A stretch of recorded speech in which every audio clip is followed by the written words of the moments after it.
Non sente, può dire quello che... Ok. Può dire quello che... Vabbè.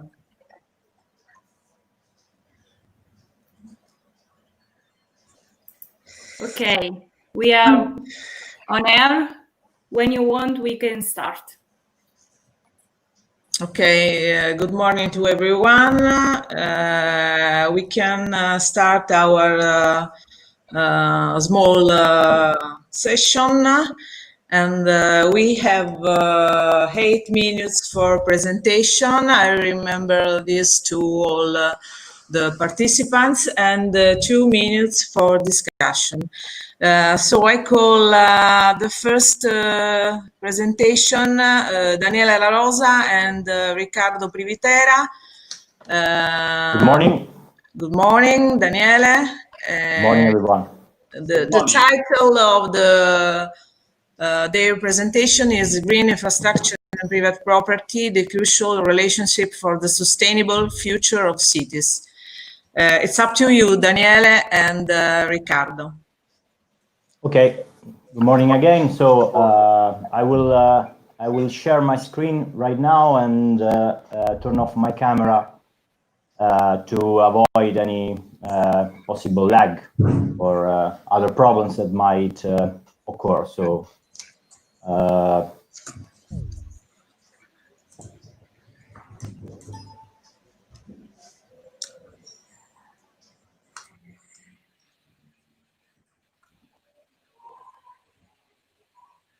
Remember the time, please.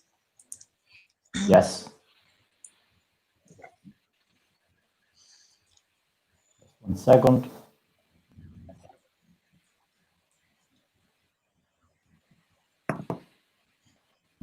Okay.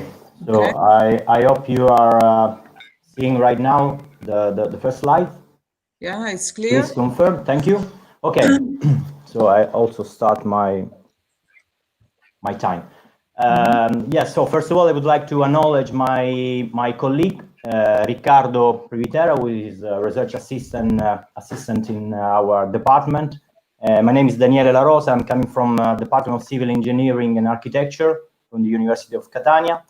And today we are presenting some first results of new research which we are running actually in a stream of research dealing with the relation between green infrastructure, built environment, and urban morphology and other energy related topics that we are working on with also other colleagues in other part of our other departments of our university.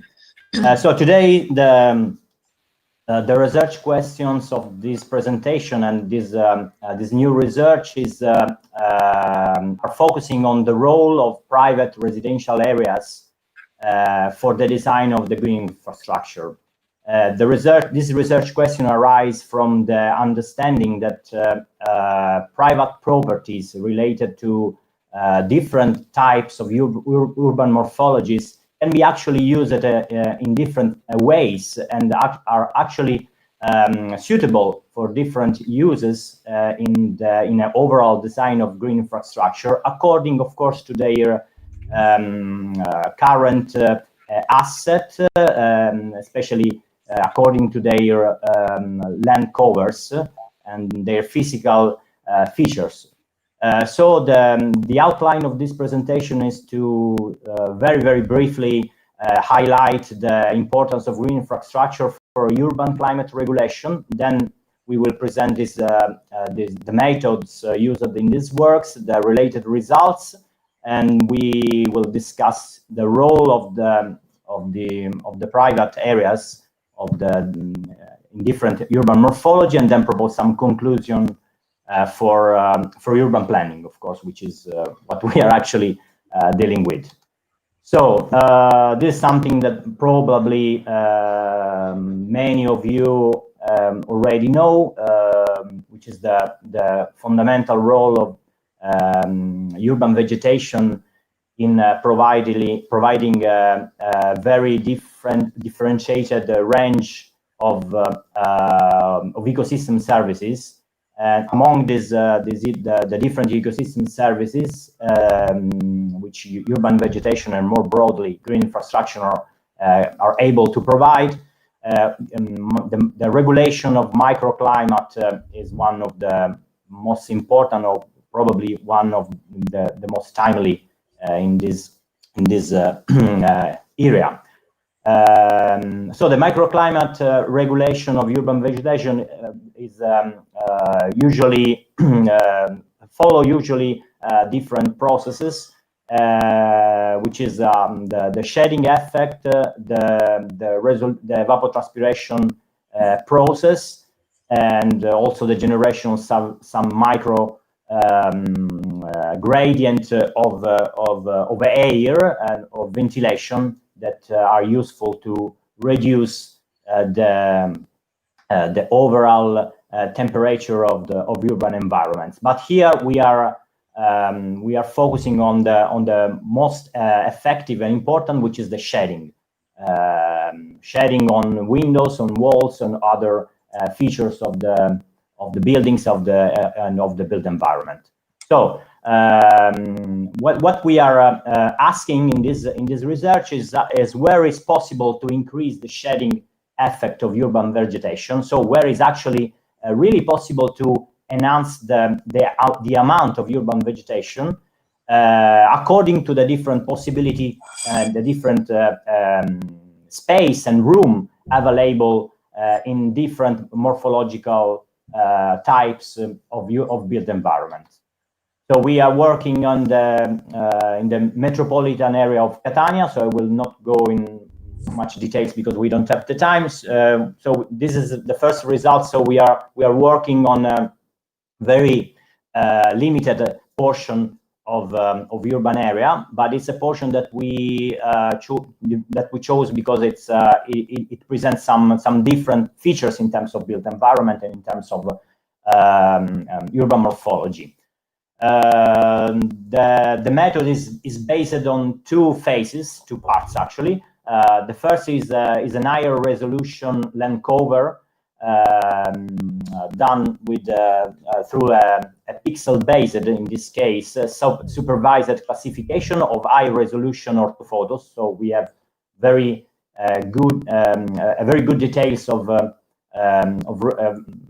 very good details in this data that we are using, these orthophotos with a good resolution, and we use the maximum likelihood classification algorithm, and we work on two different urban morphology. The first is that which is typical in this part of the metropolitan areas of our city of Catania, which is the detached and semi-detached and also terraced houses. And the second is a more compact and urban morphology, which is the multi-story buildings. So focusing on these two types of urban morphology, after performing the land cover, we made some special analysis with the production of some very simple distant rasters that we produced from the distance from the buildings according to these two categories. And actually we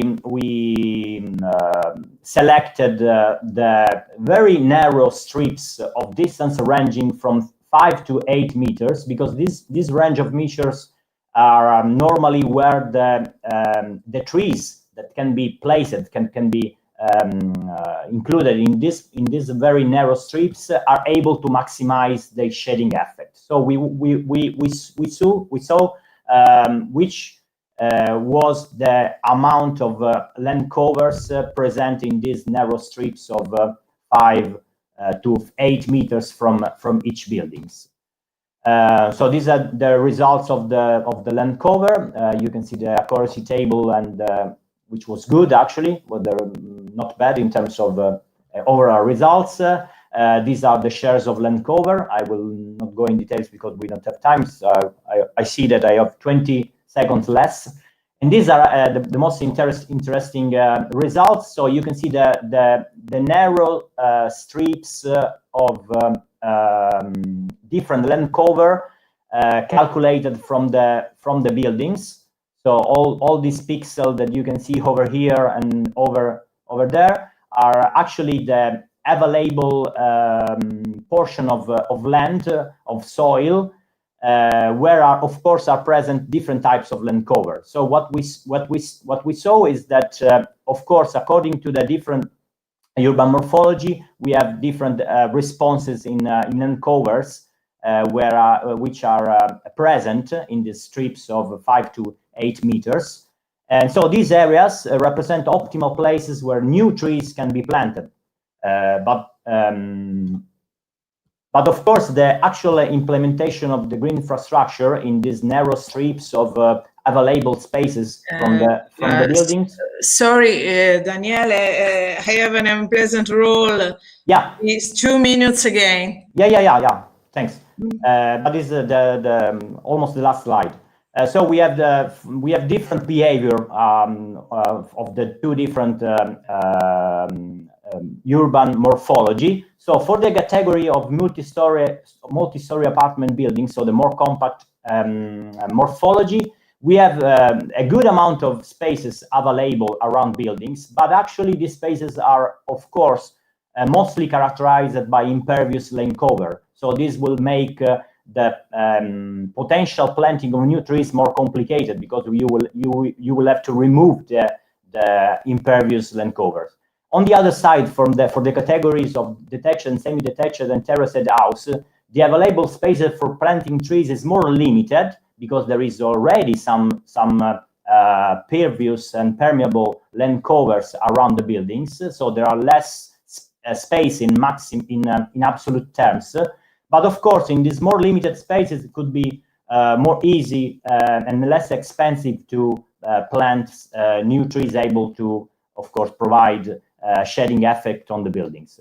So what we also try to, this is the last slide, what we also try to propose in the paper and this research is that according to these different behaviors and the different characteristics of urban morphology in hosting new trees for the green infrastructure, we have to think of different approaches in terms of urban mechanism, in terms of urban policies, and different approach from which could be tailored differently for example, using a TDR program for the more compact part of the urban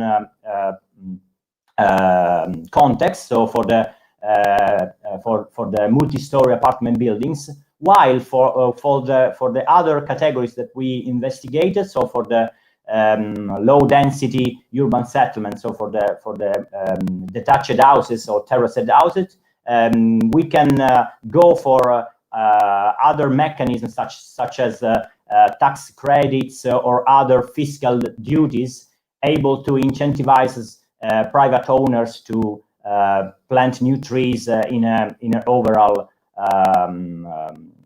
urban policies more broad. So this is the conclusion, but I took some more minutes. So thanks a lot, and I will be happy to take some questions if available. Thanks.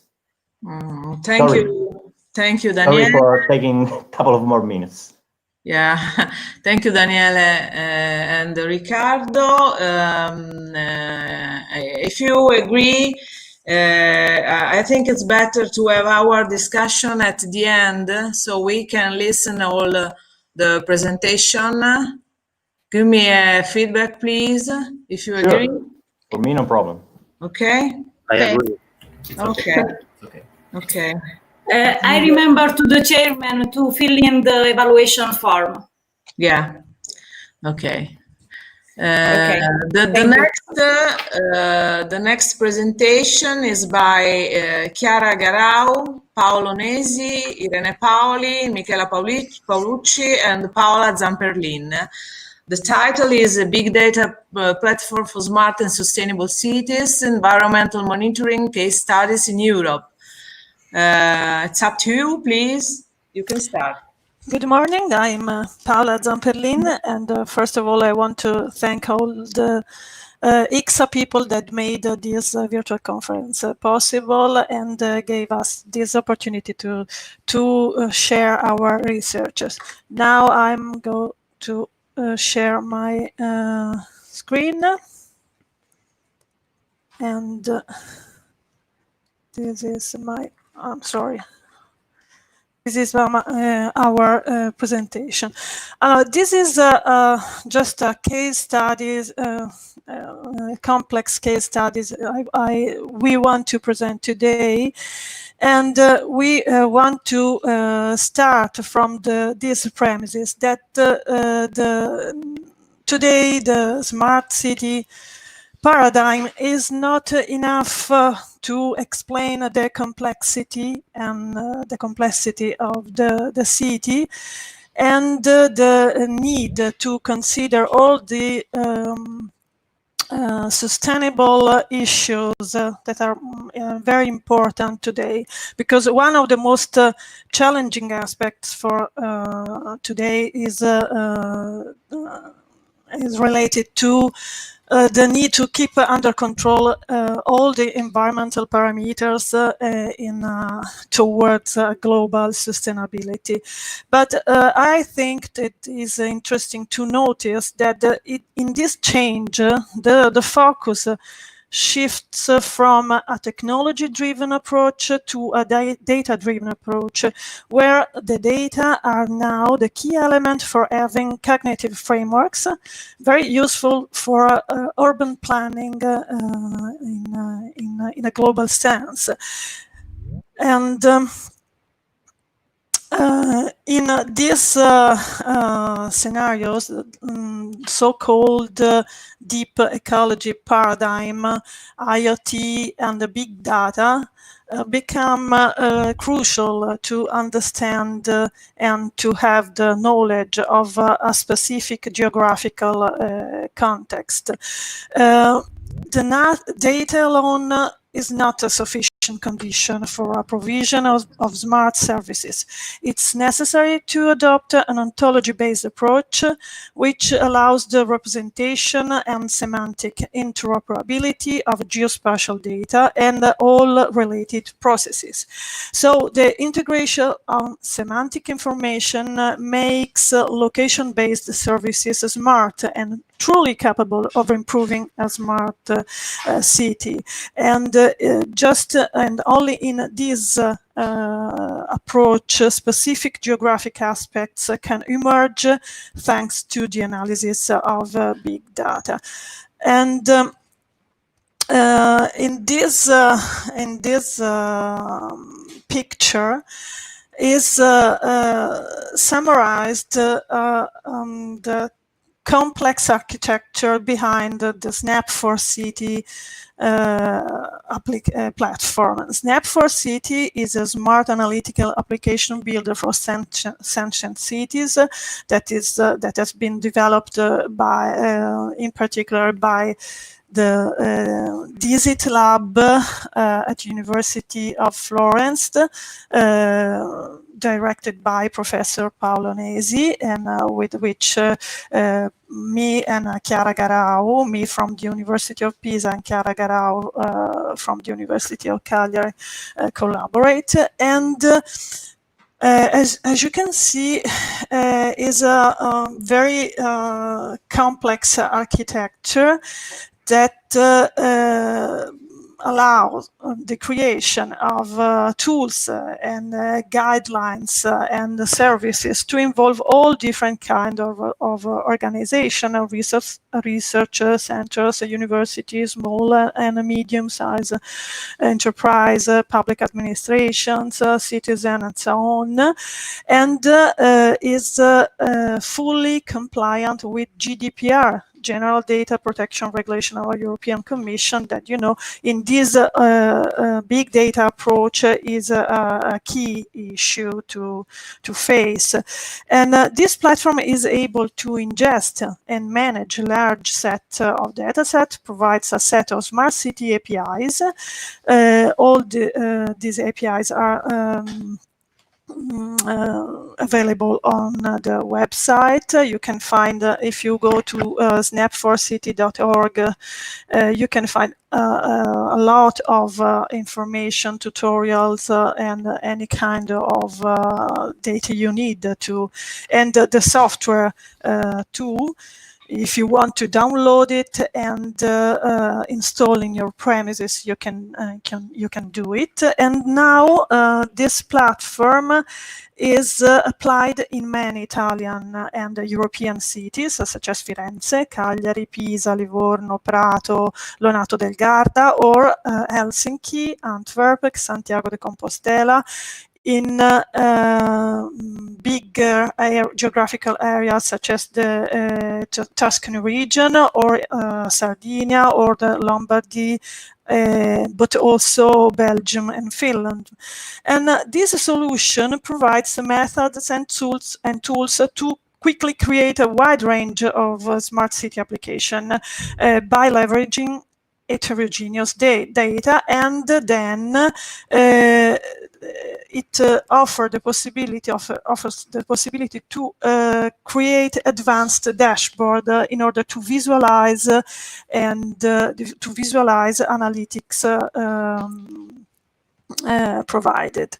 And in this work, in the next slide, just you have a picture of the long roadmap that involved many different projects, and thanks to many fundings from the European commissions and or Italian different public authorities, public bodies.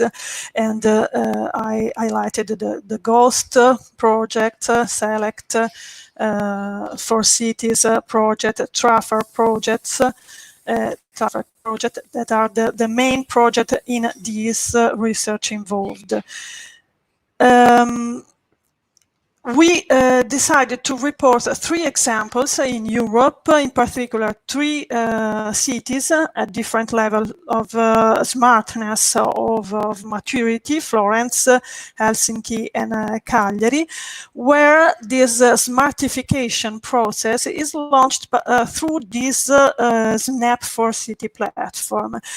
There are 3 different cities, but despite having different characteristics, for example, population and densities, they have some similarities, such as geographical condition. Cagliari and Helsinki have a relevant port. Florence and Helsinki have a similar urban complexity and urban traffic system. And in this choice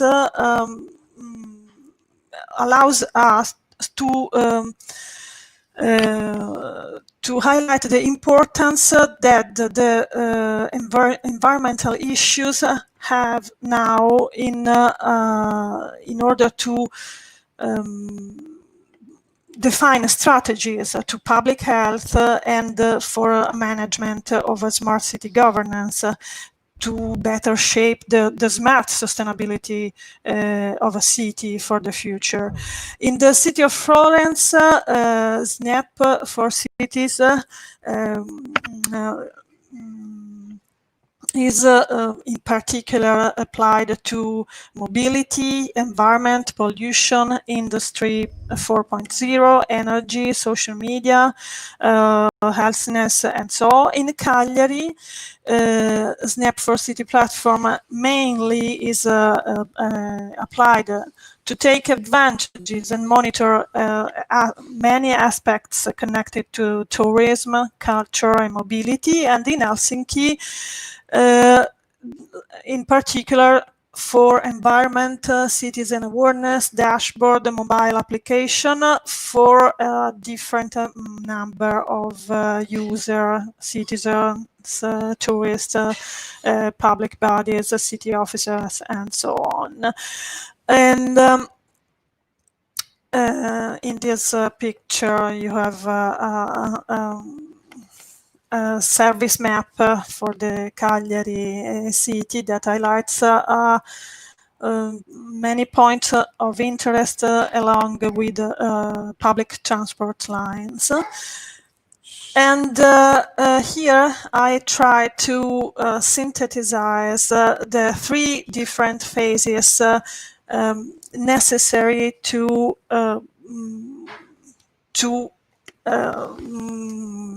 carry on this complex process. The first one is the analysis, data analysis phases in this table. This we report data related to the three different cities, Florence, Helsinki, and Cagliari, related to real-time analysis of the major pollution factors and estimation of pollution levels for the following 48 hours. And is very crucial, this data analysis phases, because it's fundamental to have the framework, to have the idea of the data available in a city, the specific data, and after then you can perform all kind of analysis. The second phase is data ingestion, and in data ingestion, the platform perform all the data gathering processing that can be IoT application, usually based. Sorry, Paola, Please. 1 minute again. Okay, so I have just to synthesize. I passed to the next and the next slide, so you can have an idea of the two kind of dashboard. The first one is a comparison between Helsinki and Florence, and it shows two heat maps related to PM10 computed by using a bilinear interpolation, and in the dashboard below we show a prediction of nitrogen dioxide present on Helsinki and Florence using sensors scattered on the city, and with this cursor you can have a prediction with a high level of confidence, more than 90% of confidence, for the next 24 hours. So I'm sorry, but we wanted just to show the importance of having a strong big data platform able to aggregate and analyze all kind of data coming from a specific geographic context in order to help decision maker in establish roadmaps and in a sustainable and a smart city direction. So we think that these case studies, but I suggest that you visit the website so you can find a lot of information at snap4city.org, and is a proof that this approach is a winning approach. And so I thank you for your patience. Thank you, Paola. A very important works for our future, I think. Then we will discuss about something, if you agree. The next presentation is Anna Maria Colavitti, Alessio Floris, and Sergio Serra. Challenges and opportunities for the historic urban landscape planning and regulating the Sardinia region case study. I think Sergio and Alessio are ready for the presentation. Yes. Is it so? Okay. A moment. I share the... You see the presentation? Yes. Yes. Yes. Okay. Good morning, everybody. This work, written together with Professor Colaviti and Alessio Floris, aims to provide some points of reflection in the current debate on the planning of historic urban landscape.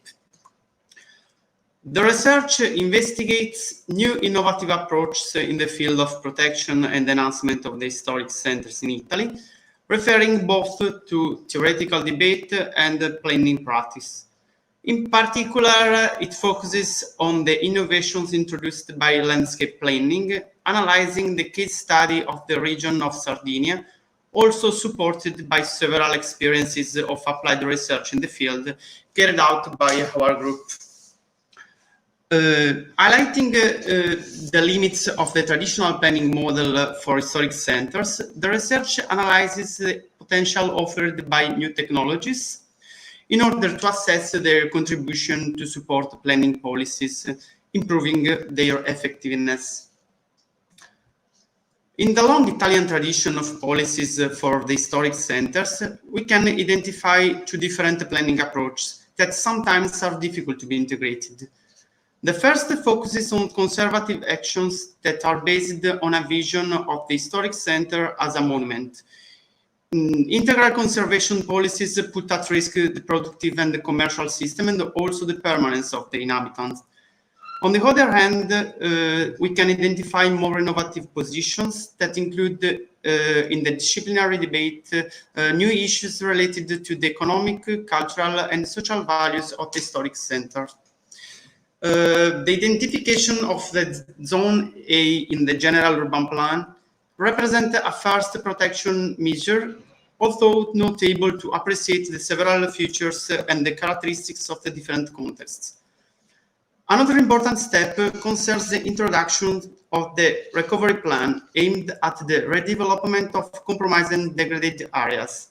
Finally, the introduction of more flexible instruments such as the integrated program of intervention, encourage the contribution of the private sector in the recovery and the redevelopment process. In 2011, the UNESCO General Conference adopted the recommendation on historic urban landscape, proposing an innovative and dynamic approach. It refers to a stratification of historical, cultural, and natural values, which goes beyond the notion of historic center to include the wider urban and geographical context. The overall management of the city must be based on the recognition of a stratification and interconnection of natural, cultural, material, and immaterial, international, and local values present in any city. In the national context, the landscape planning introduced some innovations in the theoretical and the regulative framework related to the intervention in the historic centers. 5 regional landscape plans are currently in force in Italy, from the first regional landscape plan of Sardinia, limited to the coastal areas, to the most recent regional landscape plan of Piedmont or Friuli Venezia Giulia. The analysis of these regional landscape plans highlighted the new criteria for the recognition of the identity and the cultural values of the historical settlements and their role in the territorial system. In this presentation, we focus on the case study of Sardinia, that has a long tradition in the protection and valorization of historic centers. Starting from the regional law number 29 of 1998, defined a framework of actions and financial resources to support this kind of policies. The regional landscape plan introduced new criteria to identify areas with historic settlements, including the development matrices of thirst and ancient centers or other specialized settlements also in rural areas. The detailed plan for the historic center has a key role in the study of different physical and sociocultural aspects. It adopts a strictly conservative approach, promoting the search for the original urban pattern by replacing incompatible parts and allowing new developments only if compatible with the historic context. At the same time, the regional authority grants rewards and incentives for the rehabilitation of historic centers and proposes or take part to different regional and European programs. In this slide, you can find an overview of the main programs concerning the historic center regeneration in Sardinia. According to the objective of the research, we tried to identify some critical issues related to the application of the traditional planning that have often failed to combine the protection of the physical heritage with the general improvement of the urban quality and the socio-economic conditions, often neglecting the specific characteristics of the local context and the needs of the community. Of the communities, as recommended by also by UNESCO. For example, the analysis framework is defined in a certain time, and therefore it can often result outdated at the entry into force of the plan. The knowledge framework has to be periodically updated according to the changing socioeconomic and spatial conditions affecting the urban areas, even more so if historical. For this reason, a constant acquisition and monitoring data is required.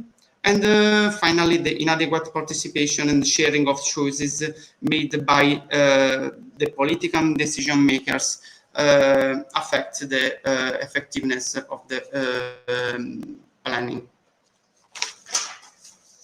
Sergio, sorry, 1 minute and a half. Since the entry force of the regional landscape plan, only 51 municipalities out of total of the municipalities that had an historic center identified had adopted a detailed plan. Probably due also to these delays due to the excessively complex and time-consuming procedures that discourage any initiative to update and revise planning choices. Alessio, can you conclude this presentation? Yes, as described. Sorry, Alessio. Yes. As your moderator, I kindly remind you to please respect the minutes. Okay? We'll finish in 2 minutes. Yeah. Okay. As described, it's necessary to recognize the need to capture a dynamic process rather than a static phenomenon. The choices concerning the regeneration and preservation of the historical urban landscapes involve the architectural aspects of the heritage, but also the background in which they are located. So the integration of new methodologies and digital tools in urban planning has improved the analysis of urban phenomena, and the need to operate with scales of representation extended from the territory to the built environment has favored the use of technologies to analyze the complex stratification of urban areas and their constitutive tangible and intangible components.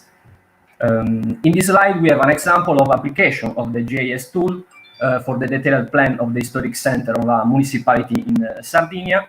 And the power of these tools at the moment is not enough to counteract the staticity of the plan, determined by its setting, since any type of application is configured as the picture of the current status and not as the representation of a process that can be developed in a given period of time.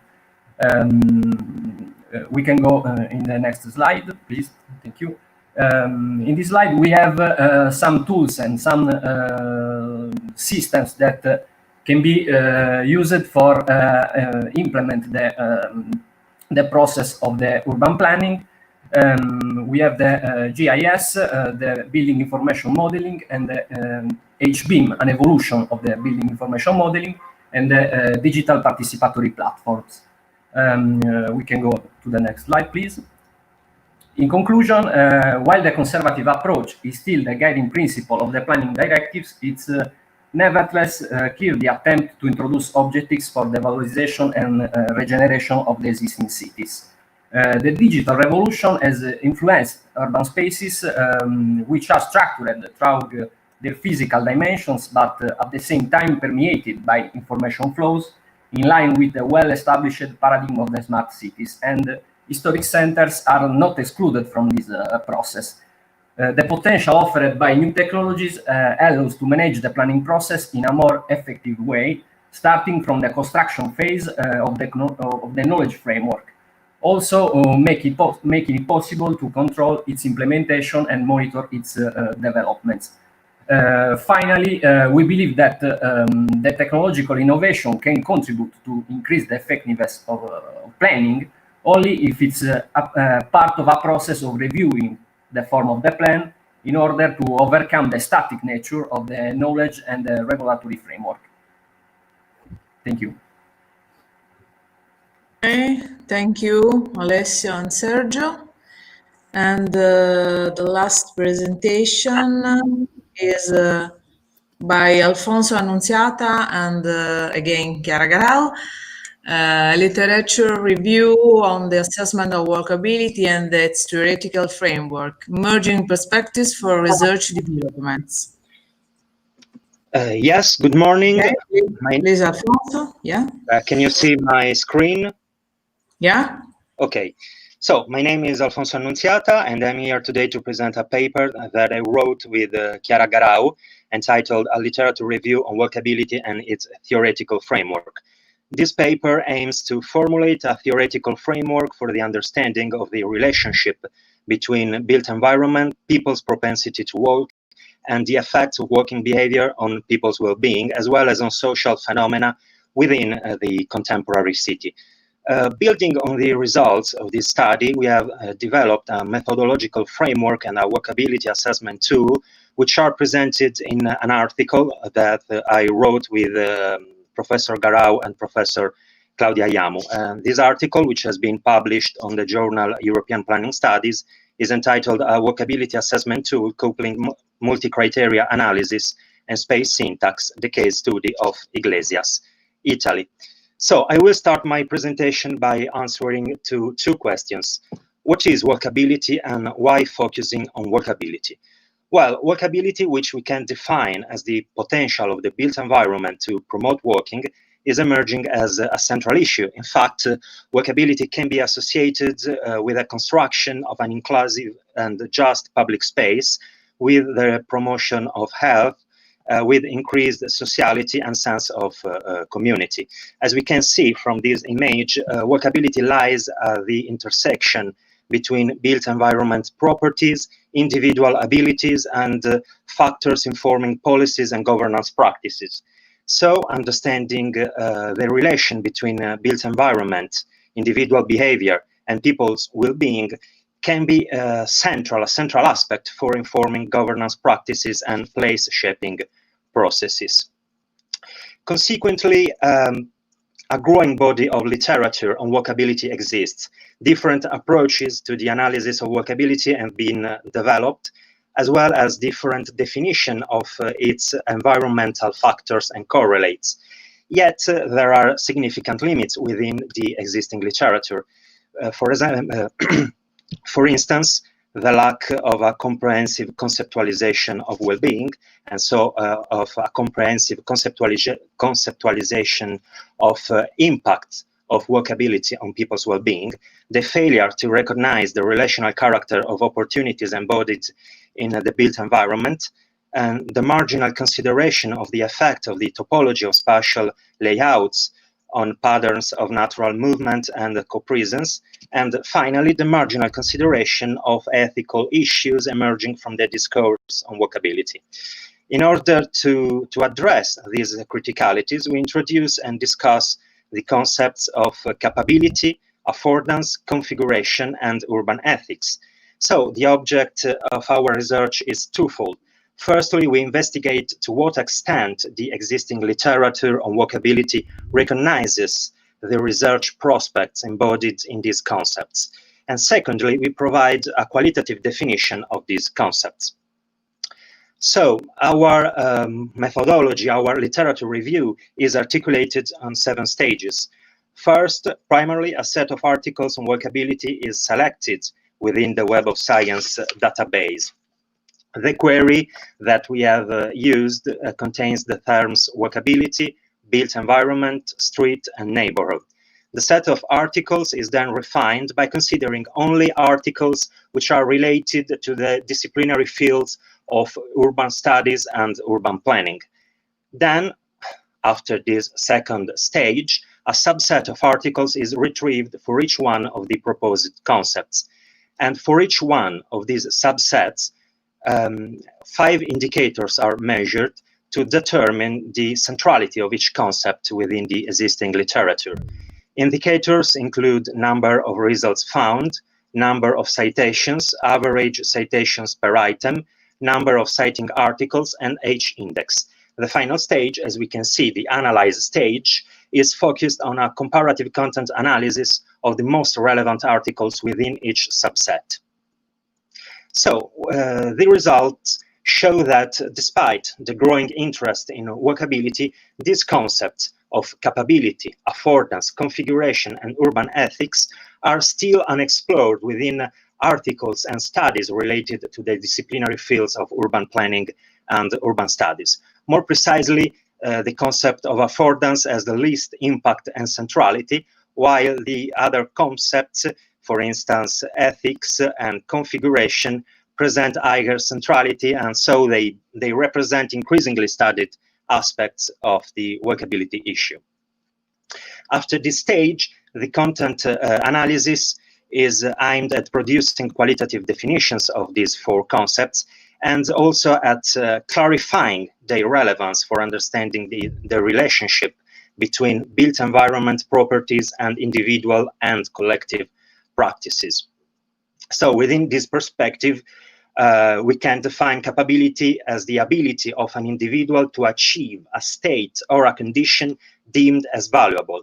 Furthermore, according to Nussbaum, a list of capabilities which are central to human good living can be defined. So a list of objectively relevant capabilities can be defined. So well-being can be defined in turn as the condition resulting from the full achievement and exercise of these central human capabilities. And in this way, we can also understand why the concept of capability is important for us, because it allows us to define the impact of walkability on people's well-being in terms of the effects of working behaviors on individuals' achievement and exercise of central human faculties. Another important aspect related to this concept is that walkability can be conceptualized as a complex of opportunities incorporated into the built environment and which are central to the individual for achieving and exercising capabilities. So in this respect, the concept of affordance emerges as a central category. Affordances are defined, as we can see, as the functional, emotional, and social opportunities and constraints incorporated into a setting in relation to a specific individual or a category of individuals. So the concept of affordance is relevant because it underlines the relational character of opportunities embodied in the built environment. In fact, affordances do not directly refer to a property of the built environment. Instead, affordances refer to possibilities emerging from the relations among the attributes of the environment and the abilities of the individual. That is, the concept of affordance clarifies that a specific element of a space is perceived as an opportunity only if that element fits a person's abilities or knowledge or interests. So the third aspect considered on the other side is the relationship between the accessibility component of walkability and the configuration of the urban layout. Configuration can be defined as the set of relationships among parts, all of which are interdependent in a global structure. More precisely, betweenness centrality and closeness centrality are the two configurational properties which mainly affect the movement dimension of accessibility. And these properties in space syntax theory are measured by the integration and choice indicator. So integration measures the normalized distance of an origin space to all other spaces in a system. And so it defines the two movement potential of a space, while choice, on the other hand, measures the probability that a space is comprised in the shortest routes from all spaces to all other spaces. That is, choice defines and describes the through movement potential of a space. Finally, the last aspect that we have considered is that of urban ethics. Urban ethics can be conceptualized as the set of ethical implications of urbanization and of urban processes. So within this framework, within the discourse on walkability, urban ethics refers to the distributive asymmetry embodied in policies of urban renewal that aim to create dense, walkable, and accessible neighborhoods. These policies, in fact, can engender an increase in house and land values, resulting, for instance, in gentrification pressures, in issues of affordability, and also in decrease in inclusiveness and social diversity.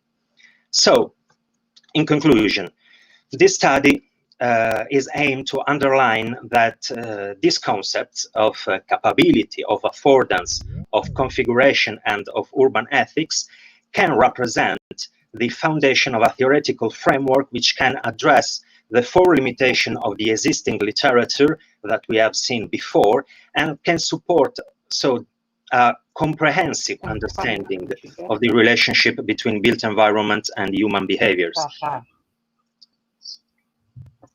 Please. Okay, thank you.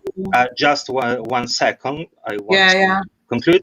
So please, there is someone who has turned on the microphone. Please turn off the microphone.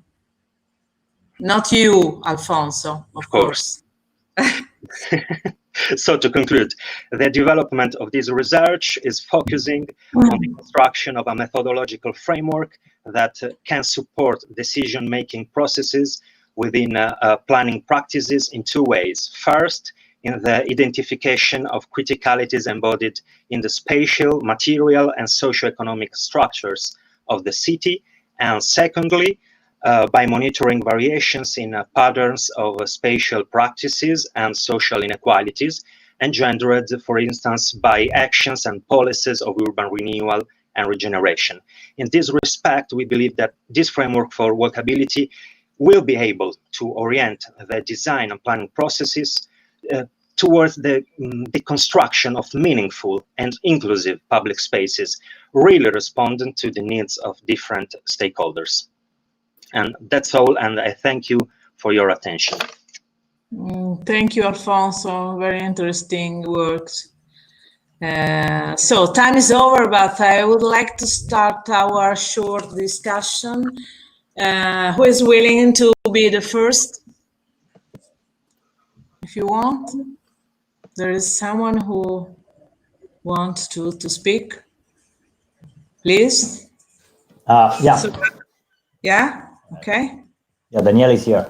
Yes. I have one question for Alfonso.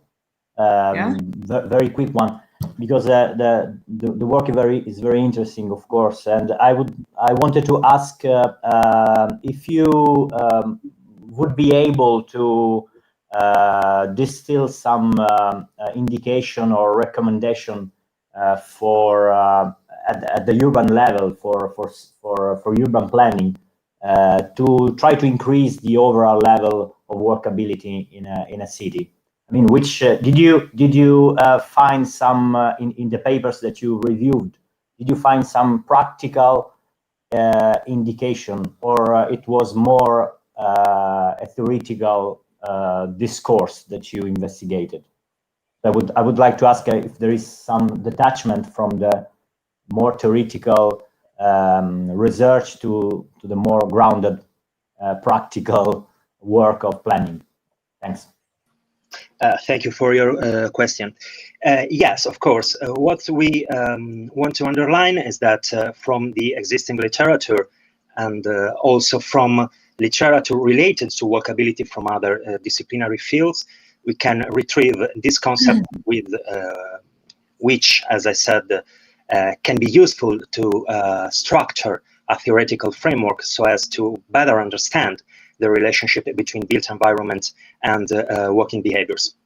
What is interesting is that from a practical point of view, what we can point out is that, first of all, we have to consider the transcalar character of workability. That is, workability is not only the result of intrinsic properties of individual spaces, that is, of the morphology or of the material, the surfaces of an individual spaces, but it is also related to contextual factors, so to extrinsic properties.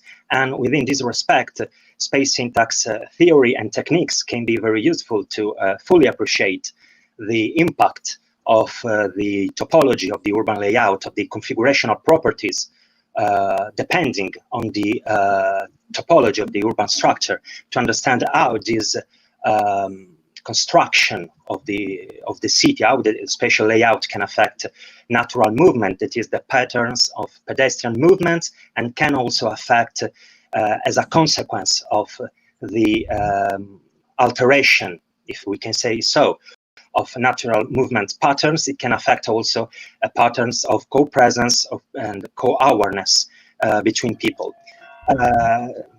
With respect to the concept of affordance, the concept of affordance is interesting because it can lead us to overcome a description of basis in terms of shapes of elements, of morphological properties of elements, and can allow us to define a functional description of places and of environmental element. That is, it can help us, the concept of affordance, to see and to interpret elements with respect to the actions and interactions that they afford, that they support. So I think that it can be useful to underline, to detect these functional possibilities and these emotional and social possibilities within space that can be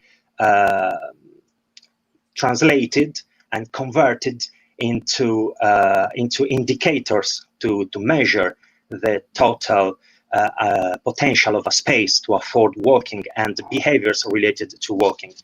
Another aspect which I have not addressed in this presentation is that walking is a multidimensional behavior, so that it responds to different purposes and to different needs, and also that it is intertwined with different kinds of interactions and of actions that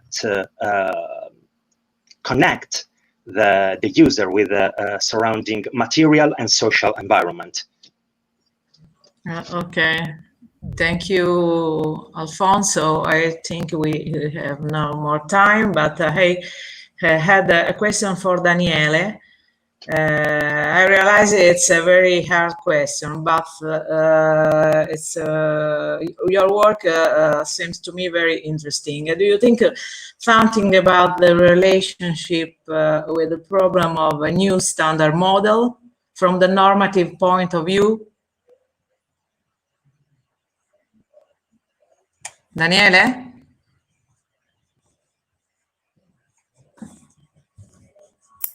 Daniele left the room because he has another session. He wrote on the chat. Okay. Thank you so much to everyone. Bye. Thank you. Thank you. Thank you to you all. Thank you all. Thank you to all.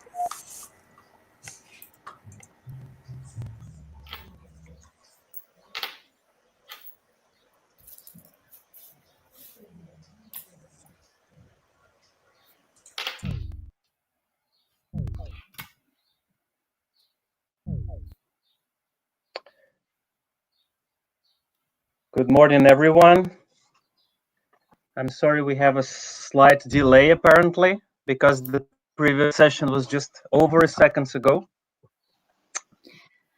Hi, Vladimir. Hello. I'm Angela, your assistant for this room. Thank you. Nice to see you. Hi. Please, I remember you to fill in the evaluation form for each of the speakers of today. Yes, but afterwards, in the evening. Okay. Okay. Okay, so welcome everybody to the workshop on blockchain and distributed ledgers, technologies and applications. We're holding this workshop for the second time now. Last year was our first try and we continue. Last year it was quite successful, so I hope it will be also very interesting this year. And the first session we have 4 speakers. Please let me know if everyone is here. First speaker is Viktor Dostov. I think he is online. Viktor, can you hear us and see us?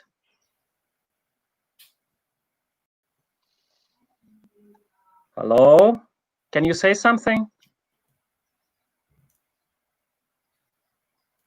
No, we cannot hear you. Did you turn on your microphone?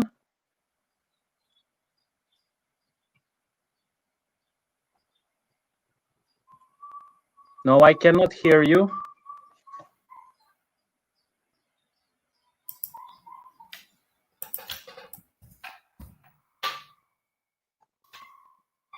I cannot hear you. If you can check the microphone in the bottom of the screen. Okay, then Natalia, the second speaker. Can you say something, Natalia? Yes, I'm here. Can you hear me? Yes, we can hear you. Then we have Mikhail Makarov for the third talk. Is Mikhail online?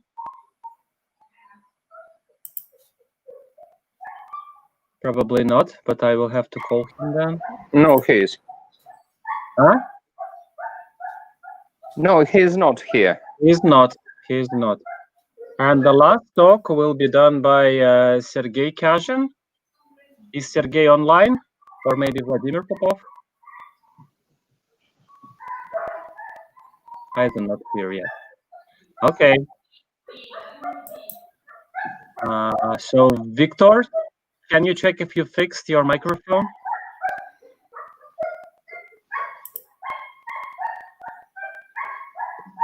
No. Maybe you can exit and enter again, or change the browser. Sometimes it helps.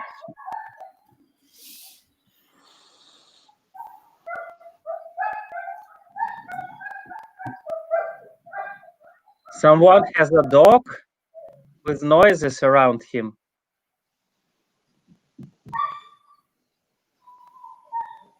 Who is this? When we are ready to go, I ask you all the participants to turn off the microphone. Yes. Okay. Let's check if Victor is okay. Yeah, so we are waiting for Victor to fix his problems. And I will try to remind the other speakers who are not online yet that we have the session starting.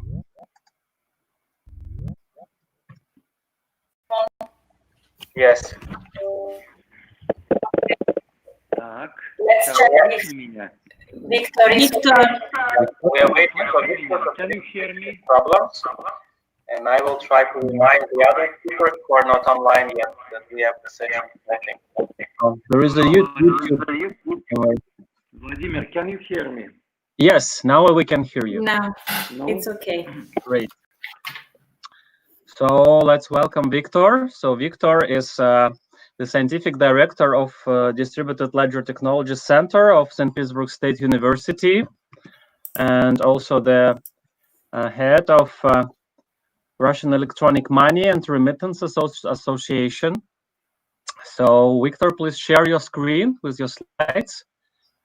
And the floor is yours. I think we cannot hear you again. No, now your microphone is switched off. It's switched on, but we cannot hear you again. Something wrong's going on. No. No, we cannot hear you. But it was just working before, but not now. Is on.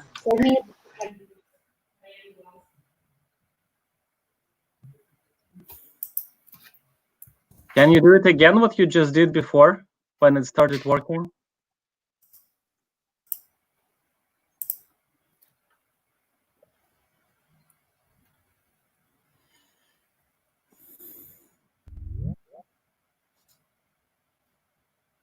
Сейчас слышно, Владимир? Yes. Слышно? Yes, we can hear you now. Yes. Okay, perfect. So finally we do that. So I'm starting sharing my screen. Okay. We don't see your screen yet. Give me a second. Yes, yes. I think it's coming.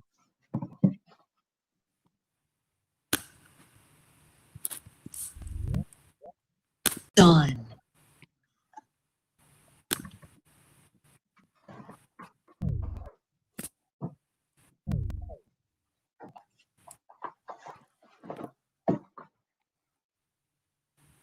Okay, can you see my screen now? Yes. Yes. Yes, of course. Okay, perfect. Finally, we done that. So I will try to do it fast to keep our time limit.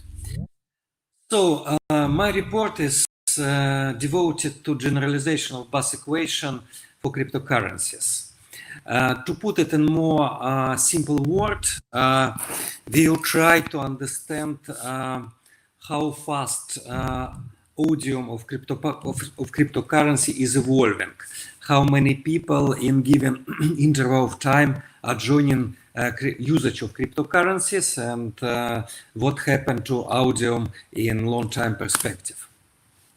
So our work is based on our study of audience of retail payment system. It's quite evident because cryptocurrencies like Bitcoin, Ethereum, something like that, are just generally kind of very generalized and multifunctional retail payment system. I would like to introduce just two basic points about payment system. Payment system might be of two different types. First time is customer to business. For example, if you are paying by your card in POS terminal in retail shop, you are using customer to business payment. The specific of that payment is that the capacity of the shop to get your payment is virtually infinite. And second thing, that you don't need any cooperation with other people in the shop to make your payment. Another type is P2P payment, person to person. For example, it's money transfer to another country. If you are, or for example, if you're making a transfer from one Bitcoin wallet to another Bitcoin wallet. And in that case, situation is completely different because you evidently need kind of cooperation. At least you must be member of one single payment system. If you would like to make a payment from your Bitcoin wallet, your counterpart, the receiving party of money, must also have got a Bitcoin wallet. So we will start with situation of customer to business payment. And for us, it's quite easy to write a very simple equation which describe a dynamics of audium X versus time.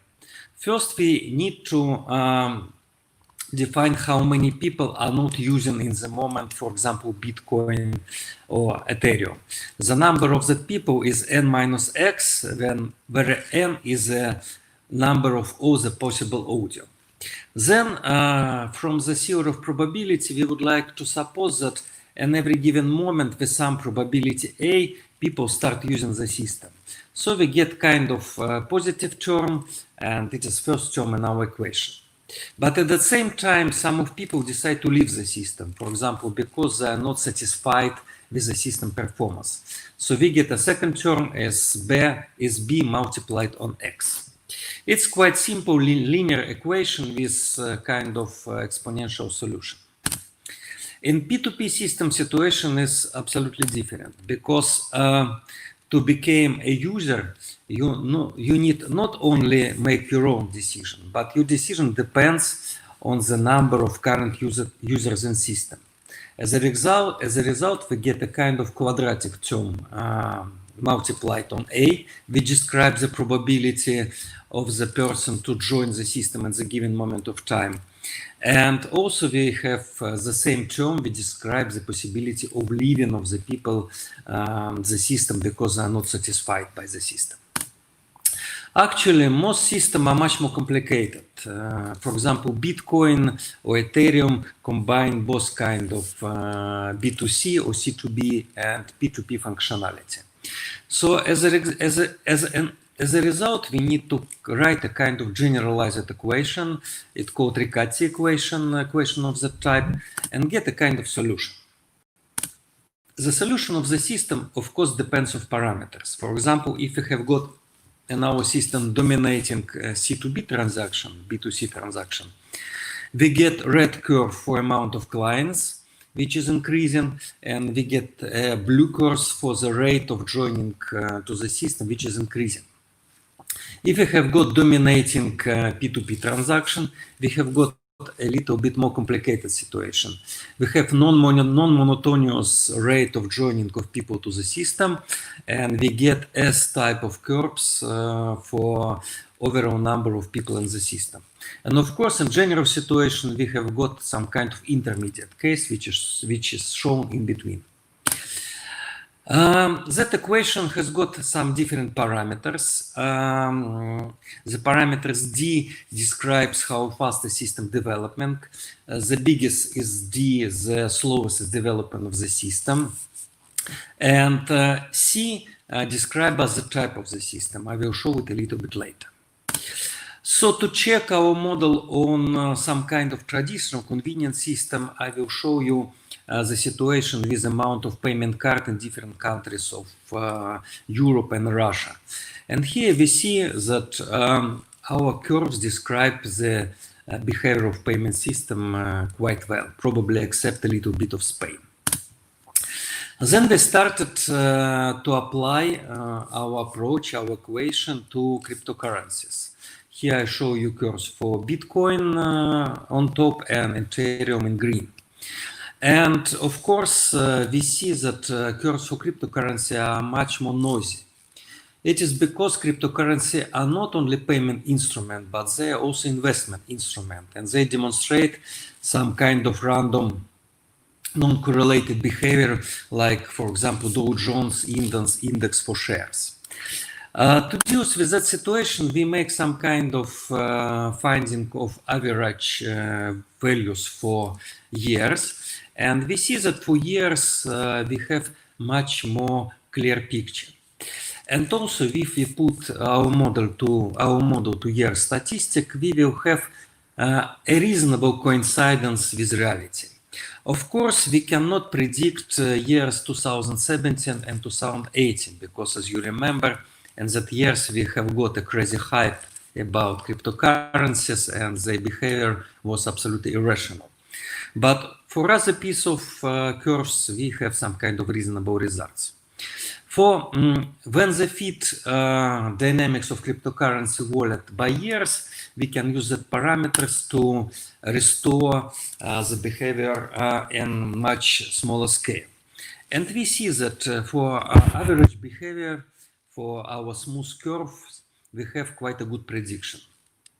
Actually, we started our investigation probably about almost a year ago at that point.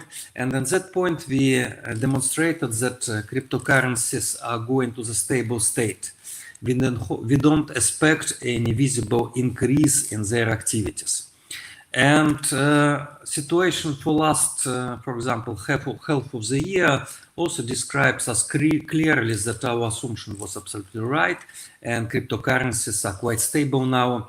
And if nothing happened to business model or to regulation, we believe that cryptocurrencies are very near to the limit. Also, we can take our parameters and put it on the same charts. And in this chart, we see some kind of characteristic parameters like C and D. And the circle size describes the odium of the system. In the first picture, I demonstrate you the behavior for payment cards. And we see for payment cards very clear correlation on the graph. All the circles are situated near the line. But if we add cryptocurrencies, we see that cryptocurrencies are situated in some kind of separated island. Cryptocurrencies cryptocurrencies are developing much more faster. We see that parameter D for them is much bigger, and cryptocurrencies are in much early stage. We see that parameter C, which describes the development, the maturity of the system, is much bigger, which means that maturity of the system is much lower. For example, for European payment cards, we see that C is equal to 0, which is typical for kind of mature payment system. So we can make conclusions. So we can generalize Bus equation to describe some kind of technology-driven behavior in complex distributed system. We can add some terms in that equation which make coincidence with reality much more better. And in that situation, we can provide some different numerical criteria. So if you have some picture of actual behavior of a cryptocurrency system, you can realize and predict its maturity. You can realize and predict the rate, the speed of its development, and different kind of other parameters. So thank you so much for your attention. Thank you, Victor. So please ask your questions. I have a small question. Okay. Victor, so can you say if some internal procedures of blockchain networks, like halving that recently happened in Bitcoin network, can somehow affect the results and is not considered by the equations? Or this is the procedure that does not really influence much the statistics of users? Oh, thank you very much for that question. It's quite a good question. It's actually the idea which we are just started to investigate, because if you have halving or if you have some kind of forking of the system of other mechanism, we probably need to write a system of equation. Because, for example, if we speak about simple case about forking, instead of one currency, we have two different currencies. So instead of one equation, we need to write two equations and solve the system of equation. We have not done it yet for Bitcoin, but definitely it is in our plans. Thank you. Do we have more questions to Victor? If not, then thank you again. Thank you so much. We welcome our next speaker, Natalia Kulabukhova. She works in the St. Petersburg State University, and she will present her talk on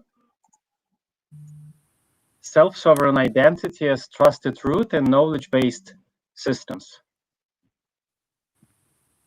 So, Victor, could you please stop sharing your screen, and Natalia will... Yes, we can see the slides now. Okay, Natalia, great. Thank you for the introduction, and I will speak about, today I will speak about self-sovereign identity in knowledge-based systems, and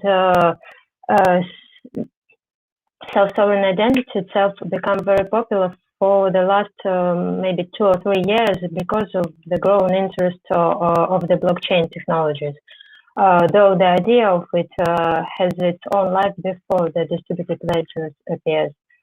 And that's why it's more correct to divide self-sovereign identity into concepts into blockchain one and non-blockchain. And today we will, it's obvious that we will speak about the cases with blockchain self-sovereign identity. During the last nearly 30 years, the idea of digital identity was defined and presented under different names, but in the last maybe 7-10 years, it was clarified in the name of self-sovereign identity. As I said before, the concept wasn't based on blockchain at the beginning, and it was more about the certain protocol which defines rules of interaction between independent identity agents representing an end user with its identifier. But there was a problem of centralized trusted root. In particular, there was no way to know whether the contragent was compromised or not. For example, if someone would be able to substitute government public key in a storage of an agent, he would be able to make claims on behalf of the government identity. So at that point, a trusted storage problem was defined. A fresh view of the matter was given with the popularization of the distributed ledger technology, since it was enabling not changeable and secure storage with the state defined by participants based on certain consensus rules.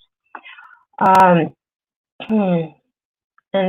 in this case, self-sovereign identity, in the case of self-sovereign identity, distributed ledger main purpose is to provide the storage for an end user keys and identifiers, or in other words, to provide a public key infrastructure. Here you can see the list of solutions that are based on different platforms. Some of them are open source and others are closed.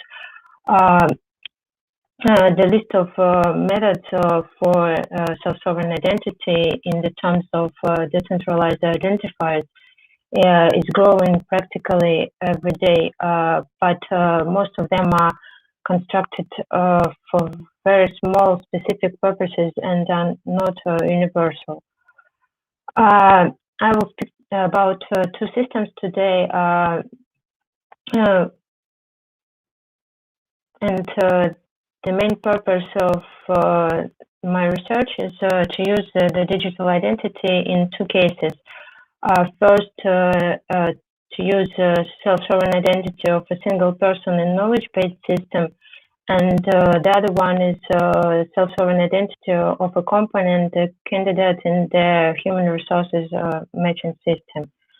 Though these two systems are developed for different issues, the idea of self-sovereign identity and both are practically similar. The main goal of the first system is to create an intellectual knowledge base about researchers in various fields of science, with the ability to rank and compare experts by different relevant criteria. The system also allows the user to browse the information about the researchers and their scientific and experts' work. And also, system constructs the analytical block based on the accumulated data about the researchers and their work. Here on the left, you can see the general scheme of the database structure of the system. The information is uploaded from different databases and then processed after the system forms the knowledge base and builds the relationships between objects. And the estimation settings mechanism, which requires the use of self-sovereign identity, is the following. In this case, researchers are defined as experts who carry out their expert activities in the specific subject areas of other researchers. So we can call them some kind of specialists. And by evaluating the work of an expert, we mean confirming the expert skills by this specialist. And you can say that the specialist can be other users of the system, not only the someone from the outside. The other users can also be the specialist and can make set the estimation of another users, another researchers of the system. Another one case for using the self-sovereign identity is an HR platform, the main purpose of which is to help employers and job applicants match each other in easy and light way. So the goal of the development is convenience and reliability in finding employers on the one hand and work on the other hand.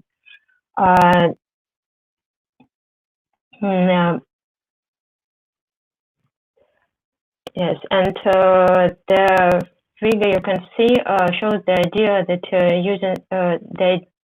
using the centralized identifiers based on the blockchain will protect the system from unverified users. And the case for in this case, the distributed ledger will act mainly as a decentralized trusted root, and the usage of self-sovereign identity is to evaluate the entities inside the system based on the trusted protected, so we can call it voting. So in both systems, we need anonymization of transactions and opportunity to control correct estimation settings. There are also some approaches, alternative approaches for secret voting, and which uses this privacy ABC theory. Today, there is two technologies implementing privacy ABC, the identity mixer by IBM and UProof by Microsoft. I will not speak deeply about them. You can hear about the implementation of identity mixer in the next talk about electronic voting.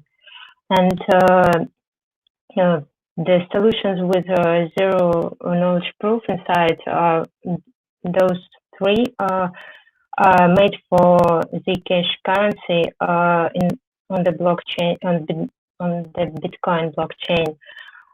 First there was zero cash protocol, and after it transformed to Zcash Snarks and Zcash Starks. So it's obvious that we choose the last one to implement in our system.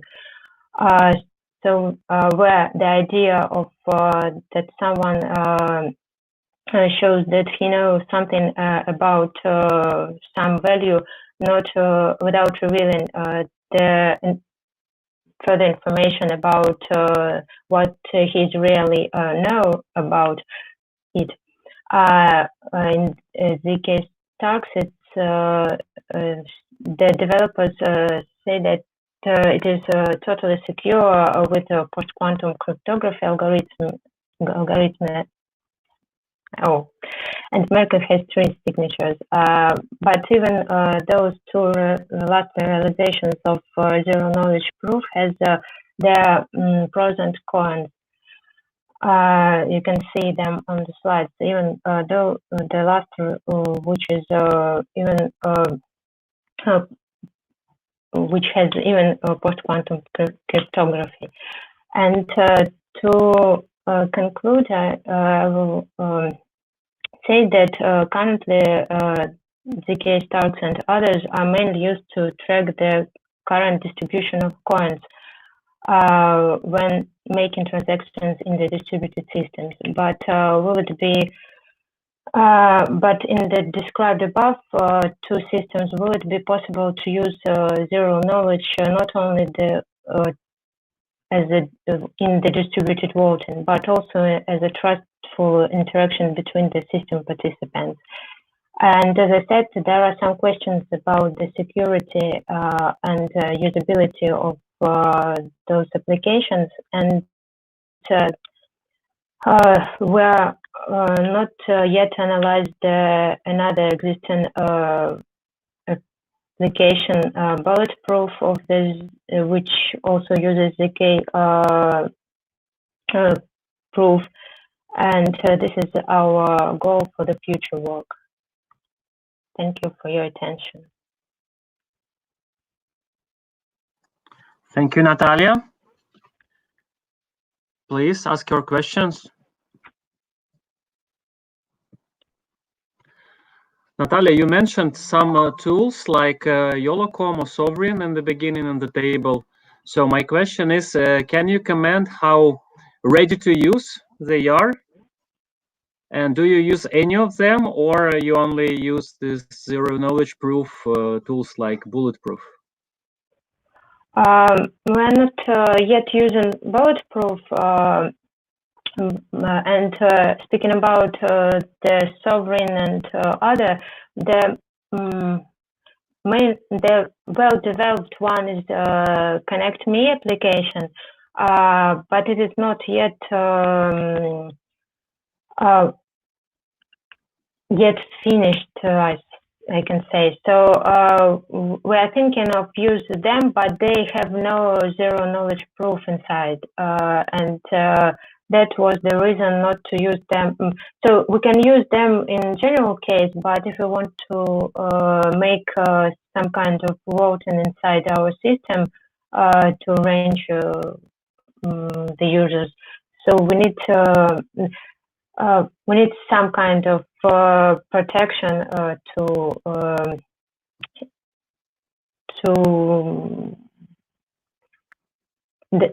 our system to be secure and well, secure. Thank you. Are there more questions to Natalia? If not, thank you, Natalia, again. Thank you. And we welcome our next talk. So it's a talk by the group of authors, Denis Kirillov, Vladimir Korkhov, Vadim Petrunin, and Mikhail Makarov. Performance of the secret electronic voting scheme using Hyperledger Fabric permission blockchain. So Mikhail Makarov will make this presentation. So Mikhail, please share your screen. Yes, we can see it. And we are a bit out of schedule, so please try not to delay. So 8 minutes, maximum 10 minutes for the talk. So please try not to exceed the time. So welcome. Okay, good morning everyone. My name is Mikhail Makarov, and let's talk about performance of the secret electronic voting scheme using Hyperledger Fabric permission blockchain. There are many applications in which the blockchain is used because it is fashionable, despite the fact that there are perfectly functioning examples without using distributed ledger technologies. The same is observed in the field of electronic voting. And let's mark demands of ideal e-voting system. An ideal system should satisfy the following principles: eligibility, only authorized voters can vote; unreusability, no one can vote more than once; untraceability, no one can determine somebody's vote; variability, every voter can make sure that his vote has been taken into account in the final tabulation; and receipt freeness, impossible to prove own vote. Using blockchain technologies leads to following problems. It is transactions per second limits that depends on using platform, complexity of developing distributed system, and lack of standards. The slide shows the solution based on the Hyperledger Fabric distributed ledger that is examined for performance further. Such scheme consists of the following steps: network configuration, voting configuration, user registration, voting, and result counting. And several different network configurations were tested. Solo with one organization, one node, one orderer, and as a result only 5 Docker containers. Kafka with 2 organizations, each with 2 nodes, 2 orderers, 3 zookeepers, 4 Kafka containers, and as a total result of 20 Docker containers. Configuration example means that the Solo network is set up with the following block information parameters. The amount of time to wait before creating a batch is 2 seconds. The maximum number of messages to permit in a batch is 10. The absolute maximum number of bytes allowed for the serialized messages in a batch is 99 megabytes. And mark reg means that users had to register first. Following slides present different graphs of the average execution time of the voting scenario for one user in milliseconds.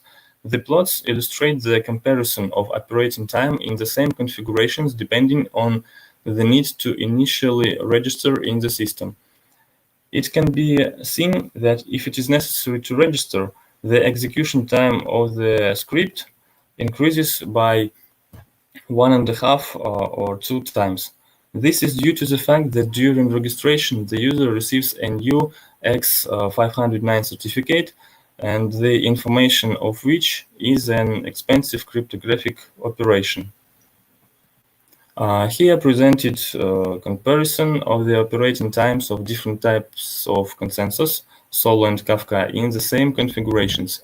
The execution time of the script in the case of Solo was expectedly shorter due to the fact that there is actually only one node that orders transactions, which allows us not to spend resources on consensus between nodes as it happens in Kafka. Identity mixer using reflect in the following steps. To interact with the system, the user must be registering it. This can be done either simply using a username and password or using an X509 certificate. When creating a voting, the administrator must specify a list of users who are already registered in the system and who need to access the voting. After that, users must confirm their participation in this vote. This is achieved with an identity mixer. That is, they make a request for new IDMix credentials in which the voting identifier acts as an additional attribute on which the signature is placed from the certificate authority. Using the credentials received earlier, users send anonymous ballots, which is one of the main requirements for any voting system. Moreover, verification that the user really has the right to vote is checked on the basis of the signed voting identifier. Users can send their vote several times, and only the last one will be taken into account. Here presented comparison of the operating time with the same type of consensus, but with different parameters. It can be seen that an increase in block size when registration was required didn't give a performance gain. This is due to the fact that the registration itself takes a comparable time in time to complete the rest of the script. In the case of its absence in Kafka consensus, we see an increase especially noticeable after 900 simultaneously active users. And despite the blockchain dismissal, the security features that were inherent in the previous solution were preserved. It is shown that in some cases it is advisable to abandon the use of the blockchain without losing the security properties. A theoretical scheme is proposed that can allow anonymous voting using identity mixer technology. The proposed solution suggests the possibility of developing native client applications for iOS and Android, and this is the direction of our future work. Thank you for your attention. I will glad to answer your questions. Thank you, Mikhail. So please, your questions.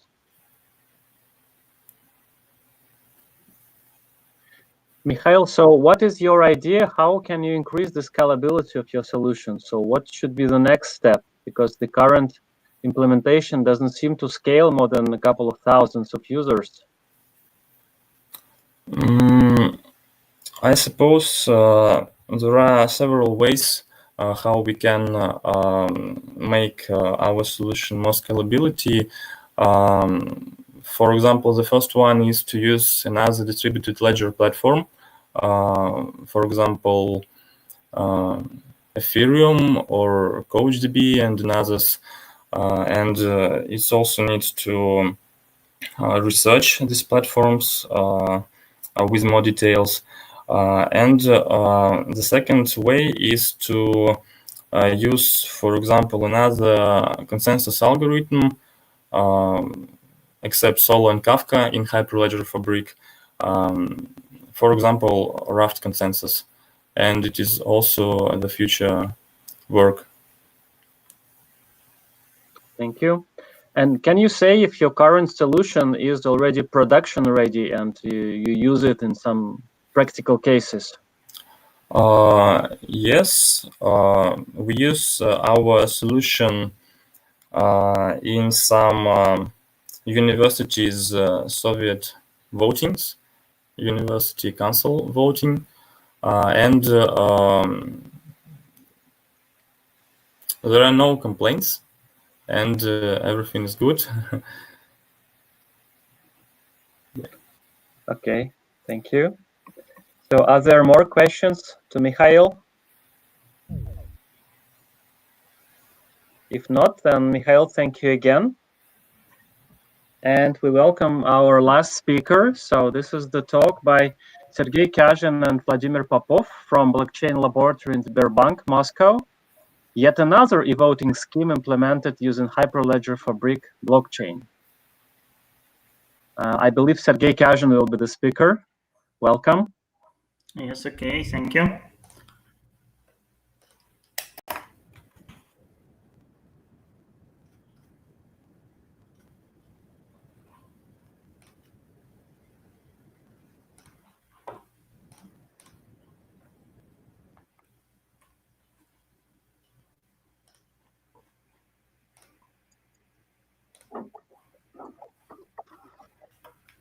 Do you see my slides? Yes, we can see your slides, so please go ahead. Okay, thank you. Hello again. My name is Sergey Kazhin. I'm from Sberbank Blockchain Laboratory, Moscow, Russia. I want to talk about yet another e-voting scheme implemented using Hyperledger Fabric blockchain platform. This slide lists the main features that a good voting system should satisfy. These properties, in particular, were listed in the previous report, so I won't talk about it again. I want to note why blockchain can be used in electronic voting schemes. In all existing systems, it is used in the same way. A distributed ledger is a ballot box. Our work was inspired by a paper on an interesting voting scheme from last year conference. It uses the Hyperledger Fabric blockchain platform, IDMX technology, and blind signature. In particular, blind signature has been used to anonymize voters. At the registration phase, each voter generates a voting key for himself. Then he obtains a blind signature for this key from the organizer. At the voting phase, this new key with a valid organizer signature is used as a valid ballot ID. This is a good scheme, but anyone who has a blind signature key can generate and sign as many voting keys as he wants. Then he will be able to use these keys as valid ballot IDs due to anonymity. Thus, the blind signer needs to be trusted. Therefore, we propose the use of a linkable link signature. This is a signature on behalf of some user group, which allows you to link two different signatures from one sign. Linkable link signature schemes have the following interesting properties. First, you can find out that the signer is a group member, but you can't find out who exactly. We will use this to anonymize the voters. Secondly, you can find out that two signatures are calculated by the same signer, but you can't find out who exactly. We will use this to prevent double voting. Thus, our scheme uses the Hyperledger Fabric blockchain platform, IDMX technology, and a linkable ring signature. I will tell you about the voting scheme. First, voters receive the usual public key certificates, steps 1 and 2. The organizer creates and sends voting parameters to the distributed ledger, steps 3, 4, and 5. These parameters contain eligible voter IDs. The registration phase. The voter generates a voting key and sends it to the distributed ledger, steps 6.1 and 6.2. The smart contract checks whether the voting parameters include such a user ID and writes his voting key to the ledger, steps 6.3 and 6.4. The voting key is a key for linkable ring signature. Then voters receive IDMX certificates, steps 7 and 8. The voting phase. Each voter generates a vote and signs it using a linkable ring signature with the voting key, step 9.1. Then he sends the result to the distributed ledger using the IDMX certificate, step 9.2. The smart contract verifies this linkable ring signature, step 9.3, and writes the voting result to the ledger, step 9.4. Any voter can revote. In this case, the smart contract links the new signature to one of the old ones and rewrites the voting result. Our scheme allows us to provide 4 properties of those that were listed at the second slide, as well as last year's scheme. However, there are 2 differences due to the use of a linkable ring signature instead of a blind signature. Our scheme doesn't require a trusted signer because no one except users signs anything. But our scheme scales worse because the ring signature has computational complexity linear to the number of voters. Thanks for your attention. We welcome comments on new ideas. It is our research project. You can contact us by email. Thank you. Thank you, Sergey. So please ask your questions. Vladimir, can I ask the question? Sure. Yes, please. Thank you very much. I have some questions, but the first and the main question is the following. Did you take into account and did you test your scheme for the Byzantine fault tolerance case? No, we don't present the results of experiments. This is our future work. Thank you. So you take into account here just only that all participants are true when they say about their voting. Sorry, can you repeat? I understand you that you consider here only the case when all people do not lie when they say about their preferations. And maybe another question, how about the double spending problem here when any participant may vote twice? Okay, double voting, yes? Yes, yes. Linkable ring signature has a linkability property, and the linker can find out that the same signer has calculated two signatures. Thank you. Thank you for questions. Yes. Are there more questions? So I have a small comment. There's a question from Victor, but his microphone doesn't work. It's not working again.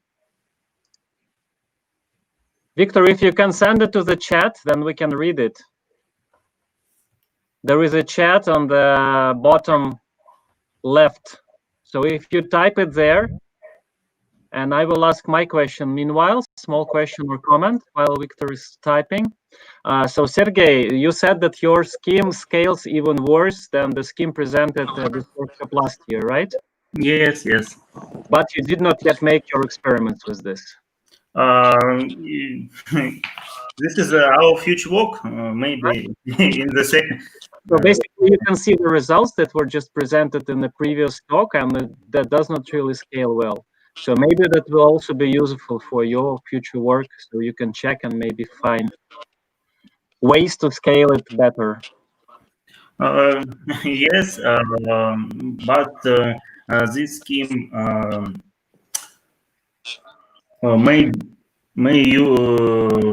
maybe. Yes. Okay, so we have a question from Victor. I can read it. Do you use single ring, or voters are divided in groups or different rings?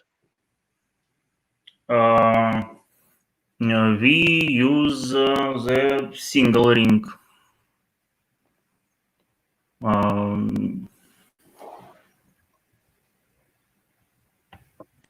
And can you hear? Yes, we can hear you. Can you hear me now? Probably. Yes. Okay. Yes. So my question is that if you, for example, have a voting for the million of people, do everybody put his signature in the same ring, or you divide all the odium in, say, different small groups? Okay. Thank you.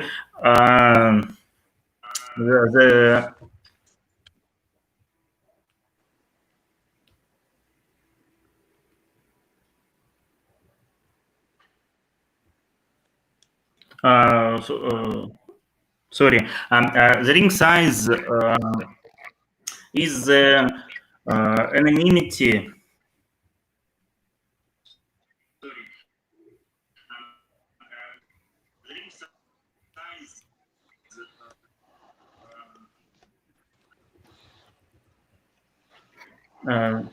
Ring size affects anonymity, and we can use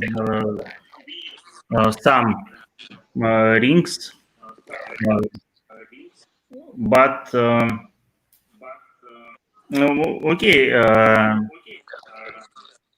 it scales better, but anonymity is worse.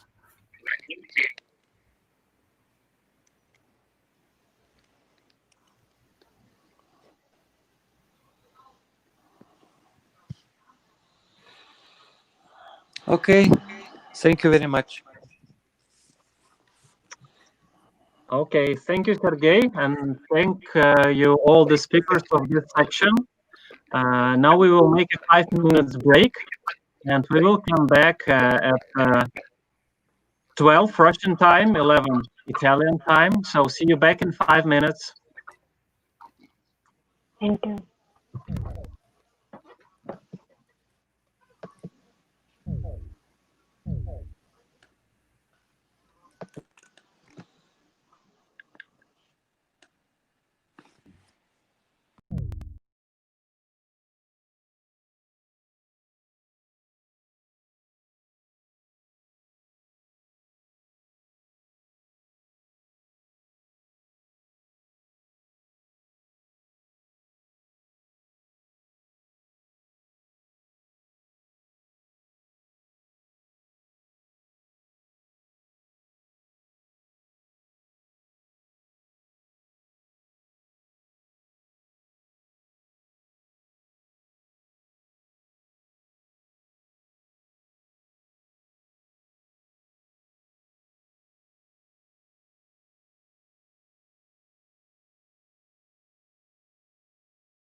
Hello, everybody. Do you hear me?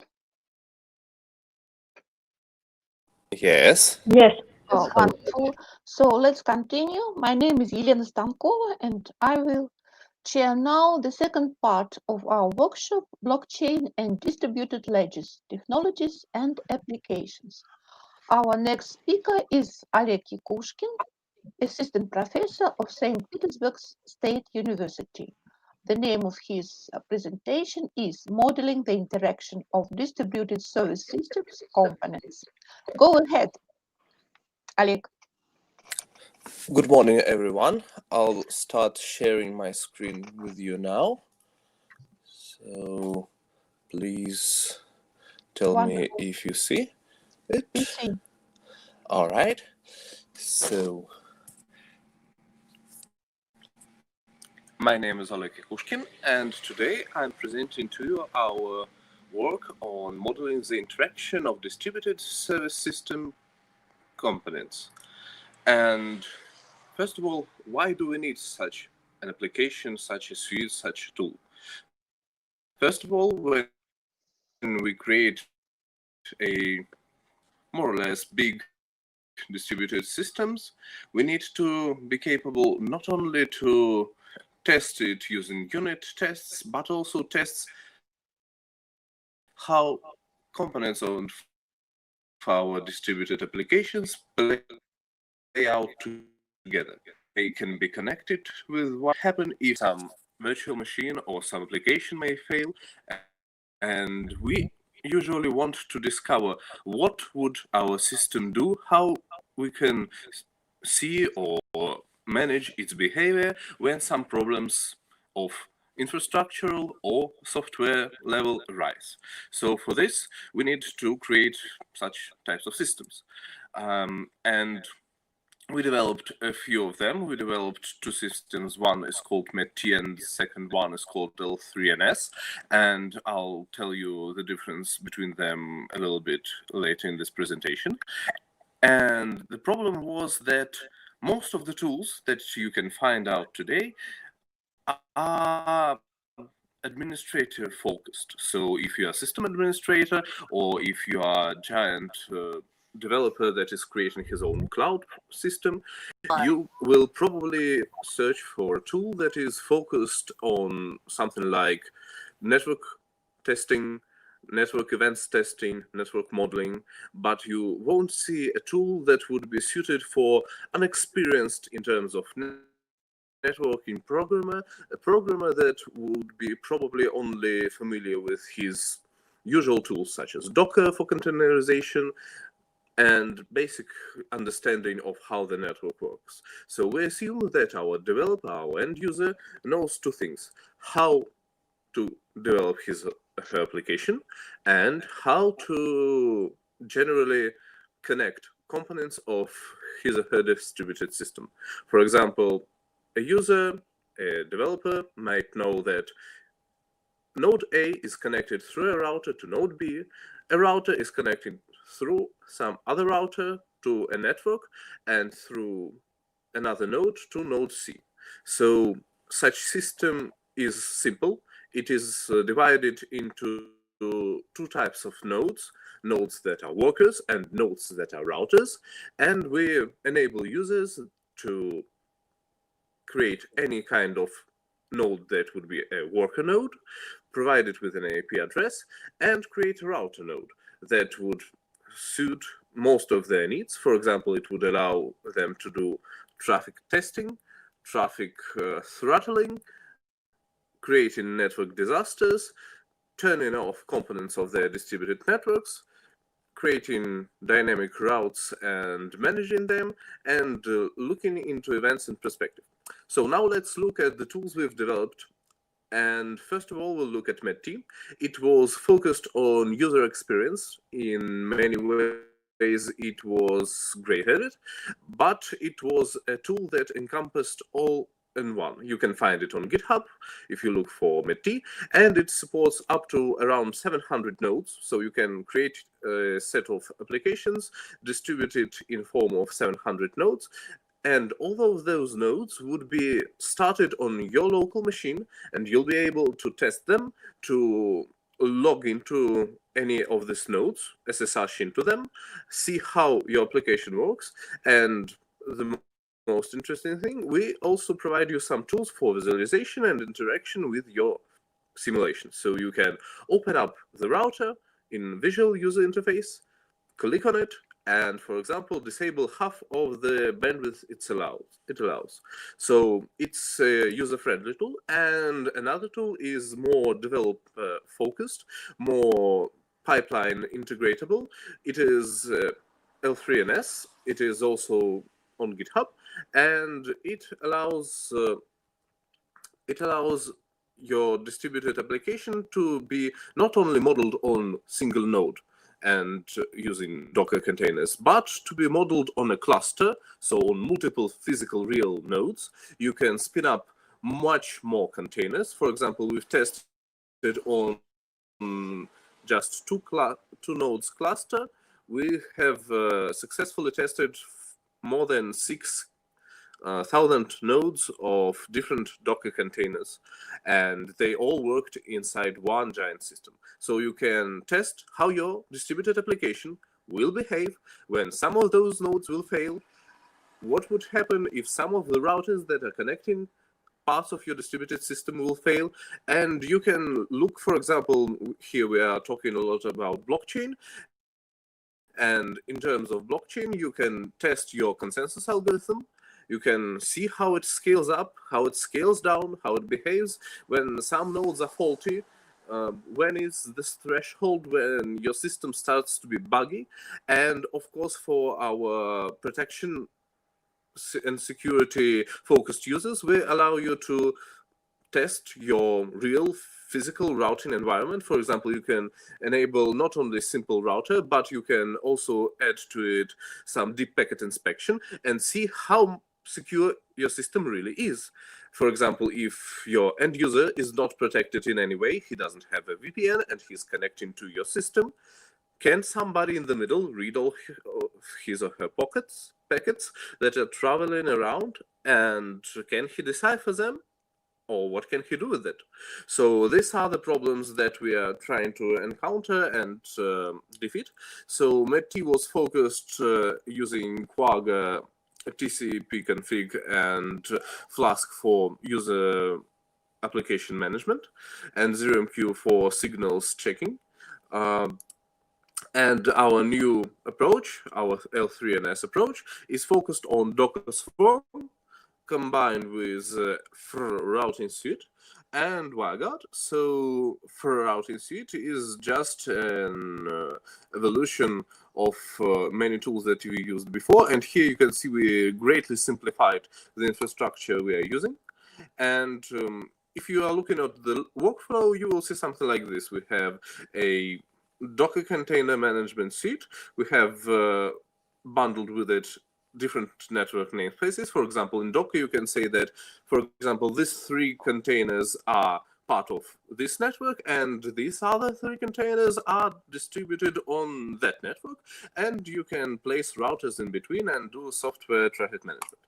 And the basic workflow was like that. And now we, with L3NS, we're using Docker Swarm to manage our network namespaces, and the system was kept quite similar to what it was before, but it is now much more straightforward in terms of how you are utilizing your code and how you are looking at your software system in terms of modeling. So in L3NS, you are just writing code, no user interface, simple integration into CI pipelines, and quite fast and reproducible results on Docker Swarm clusters. So here you can see how visualization was done in MED-T. We've used ZeroMQ to gather data from our end nodes, and we've created a simple visualization of that.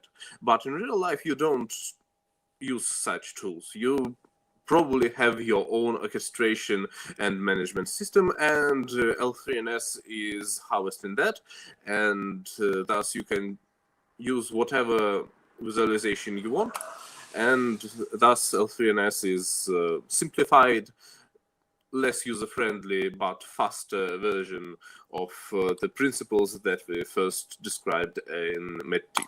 So with this, I thank you all, and I would like to answer your questions. Thank you.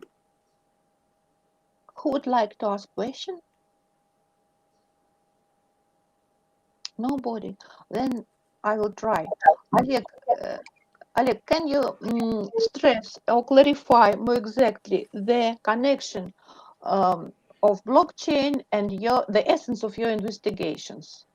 So the essence of our investigation was to get a tool that would allow blockchain developers to test how their consensus algorithms scale up and how they behave when they're stressed. For example, you can create a beautiful consensus algorithm that would support many nodes, but would rely on, for example, network connectivity, that, for example, network bandwidth is stable all across your system, but it is not true in real life.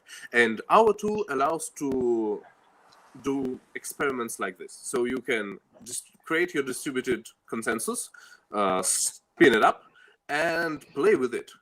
Play with it like you would play, like would life play with it in real life. So currently we have for MET-T and L3NS developed test suites for Neo, Hyperledger Fabric, Neo Hyperledger Fabric. I think there was Istio and some other tools that are utilized and quite important for the community. So we are focusing in providing a tool and infrastructure for our end users to be able to not only say that they have secure voting mechanism, but also to test it and thoroughly investigate how the system would behave on different stress types. Thank you. Any other questions? Elena, can I ask a question? Of course. Welcome. Yeah, because I didn't want to, but after your question, I decided to ask my famous question to Oleg. I am interested in a number.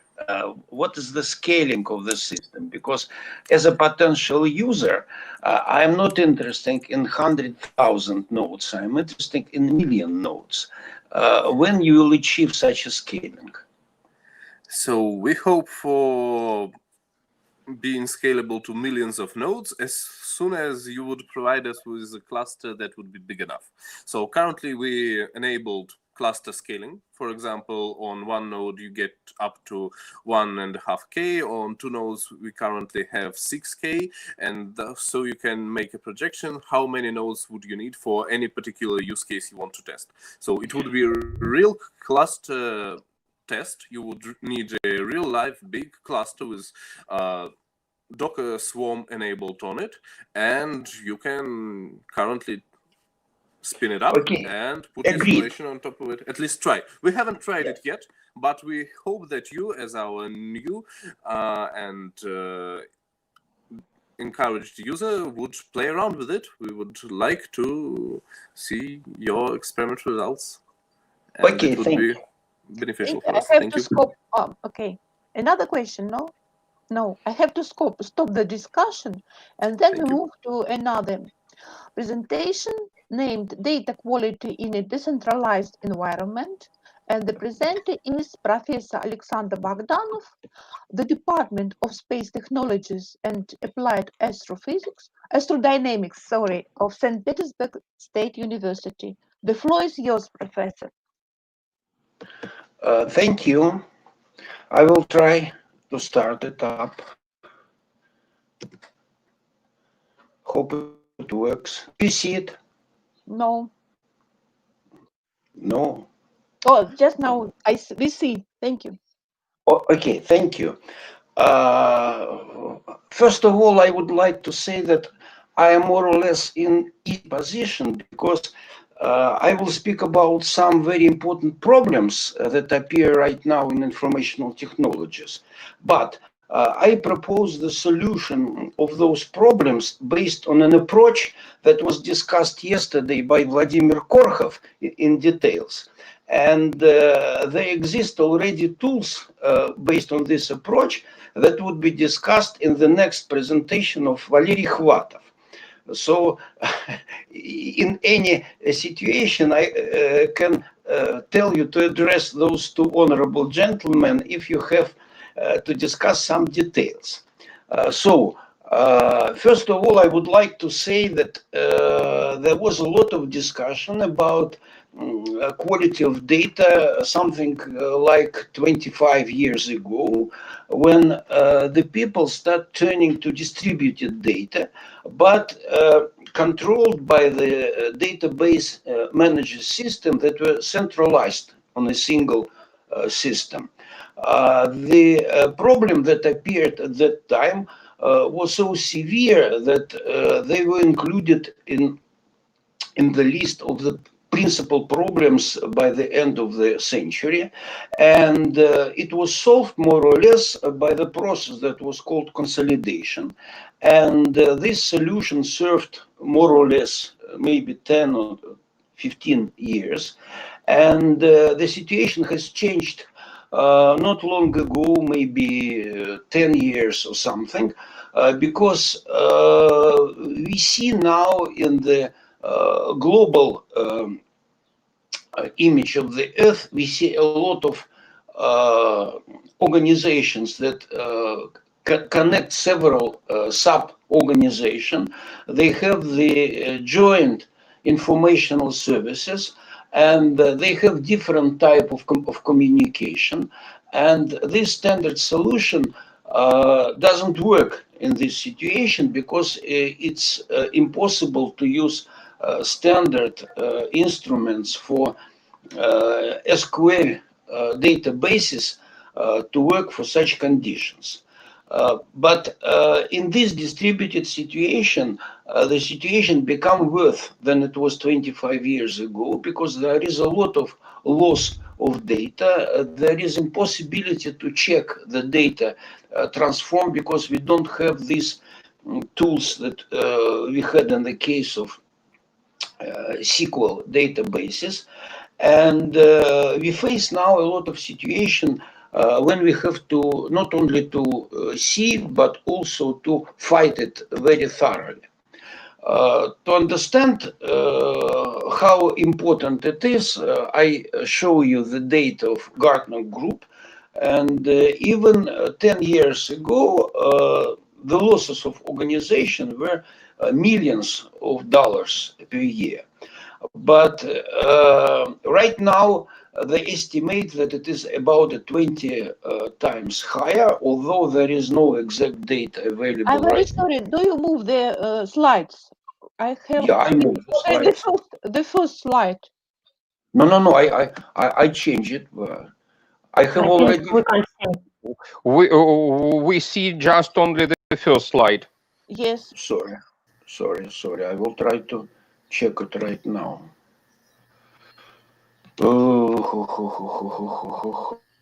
Press on. Just now. Wonderful. And maybe you use full screen. Please press F5 or slideshow. No, I understand, but when I used full screen, you didn't see the slide. Do you see how they are changed? Yes. Now, yes. Okay. Then I have talked about the first slide, so I come to this current slide. Actually, there are two pictures here. One picture says what we should do, and there are the pictures that describe the standard that is called ISO 9000. That if you want to work with the data, you have to follow certain rules, and those rules are written there. I hope you see them. But there are some features that don't let us to use that attributes, and out of these features, I will state that three are most important. First of all, is the appearance of streaming data. Vladimir Korkhov told you yesterday that appearance of streaming data made it necessary to change the approach to data processing, and so normal approach with databases monitoring system doesn't work in that case. The second important problem is that connection between nodes where you process your data became dynamical, and so you cannot guarantee that you can access the certain node at the same time in the necessary moment in the future. And the third problem that you have different types of protocols to work with the data, and not all of them are compatible. Basically, this can be described in the framework of CAP theorem. We discussed a lot about this theorem, and some of our colleagues also spoke about it. I will not discuss it in detail, but what is important actually is that you have to face two critical problems. First problems is decentralization not only of data, but decentralization also of the data management. And the second, that you cannot access to all data if you are not make them virtualized. If you do this, then you have to face the problem that you have different types, different kinds of data, and they have different influence on your process. Basically, we have to make some sort of hierarchy that say that some data are more important than the other. And basically, this is described on the next slide, that you have to choose the most important types of data that is called master data. Excuse me, but we don't see the screen again. Alexander Vladimirovich, could you just leave not the full screen and work in the PowerPoint? Because probably full screen does not work properly. Okay. Just show it here, yes. Yeah. Then maybe I will do it in such a way, yeah? Yes. Then you see it. Yes. Okay. Yeah. So you choose the most important types of data that keep on during your processing. Those are called master data, and you should keep the master data on the highest level. You can use it for the next step of processing, and based on this master data, you work with the rest of data that you can split in two parts, mostly operational data that you use on the fly, and analytic data that you are not using as a whole, but use only parts of data processed and transformed to you in a necessary way. If you go to such approach, then you have to face several problems. The standard centralized approach doesn't work, and we have to go to decentralized approach and to use different instruments for decentralized approach, and those instruments are in a very large scale, depends on the protocols of the data you are working with. So you have to work with the core that based on a metadata proposes you variants of the instruments to work with the particular types of data, and you have to organize special instruments that are working as autonomous entities that process the data to access to analytics. And all this is can be seen with the help of special APIs. The APIs is the instrument not only to get the data, but also instruments to launch the necessary toolkit and to see what is going on inside the data.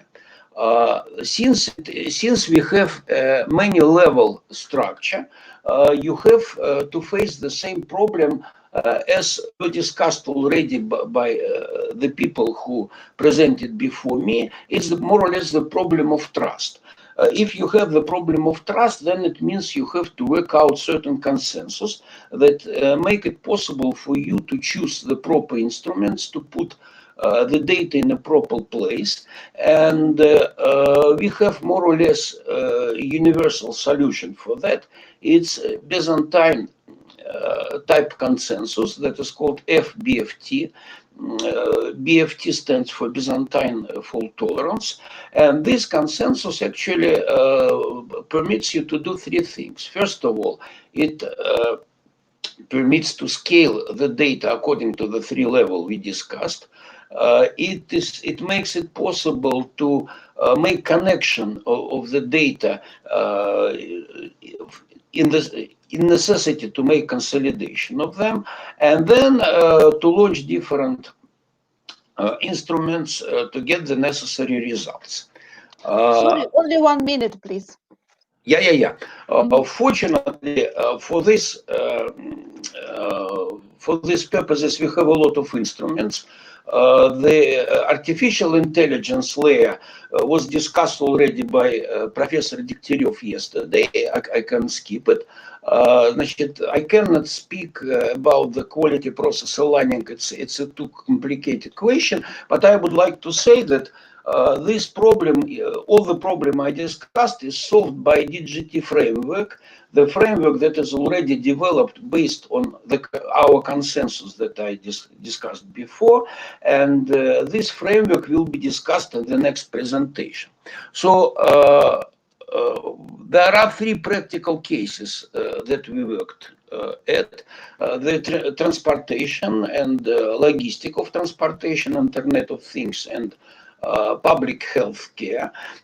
You see that there are a lot of data in all three cases, and it's necessary to use all the tools to do this. And as a conclusions, I can say that applying distributed ledger technologies, and especially the platform DGT, make it possible to solve some of the problems that were discussed previously, and we hope it will be used in the future. Thank you. Thank you. Questions, please.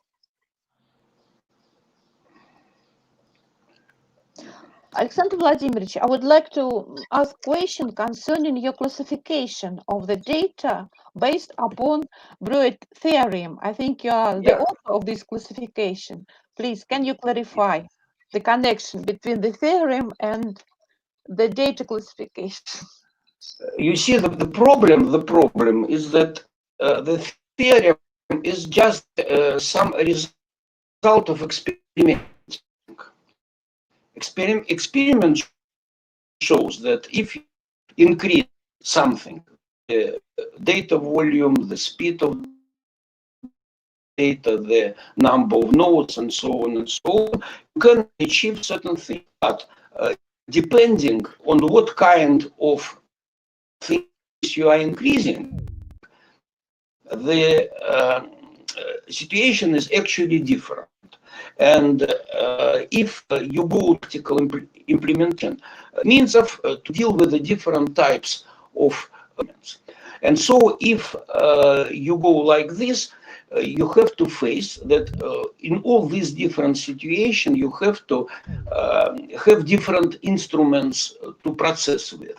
Up to now, I know that there are about 2,600 different instruments, different tools to work with so-called big data. You see, now everybody is working with big data, and there are more than 2,000.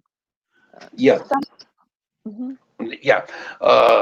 And so although I have a large experience in education, I am not ready to prepare any student to work with the 2,000 instruments.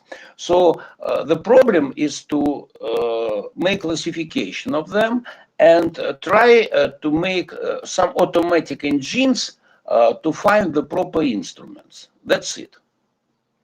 Thank you. So we have to stop the discussion and move to the full presentation. The presenter is Valery Khvatov. The title is The First Founder of DGT Network, and his presentation is named a DTL-based innovative investment platform. Please, Valery. Hello, everybody. Can you see my screen? Yes, wonderful. Oh, okay, good. Hello, my name is Valery Khvatov, and I'm excited to present the important case of application of distributed ledger technology in investment environment.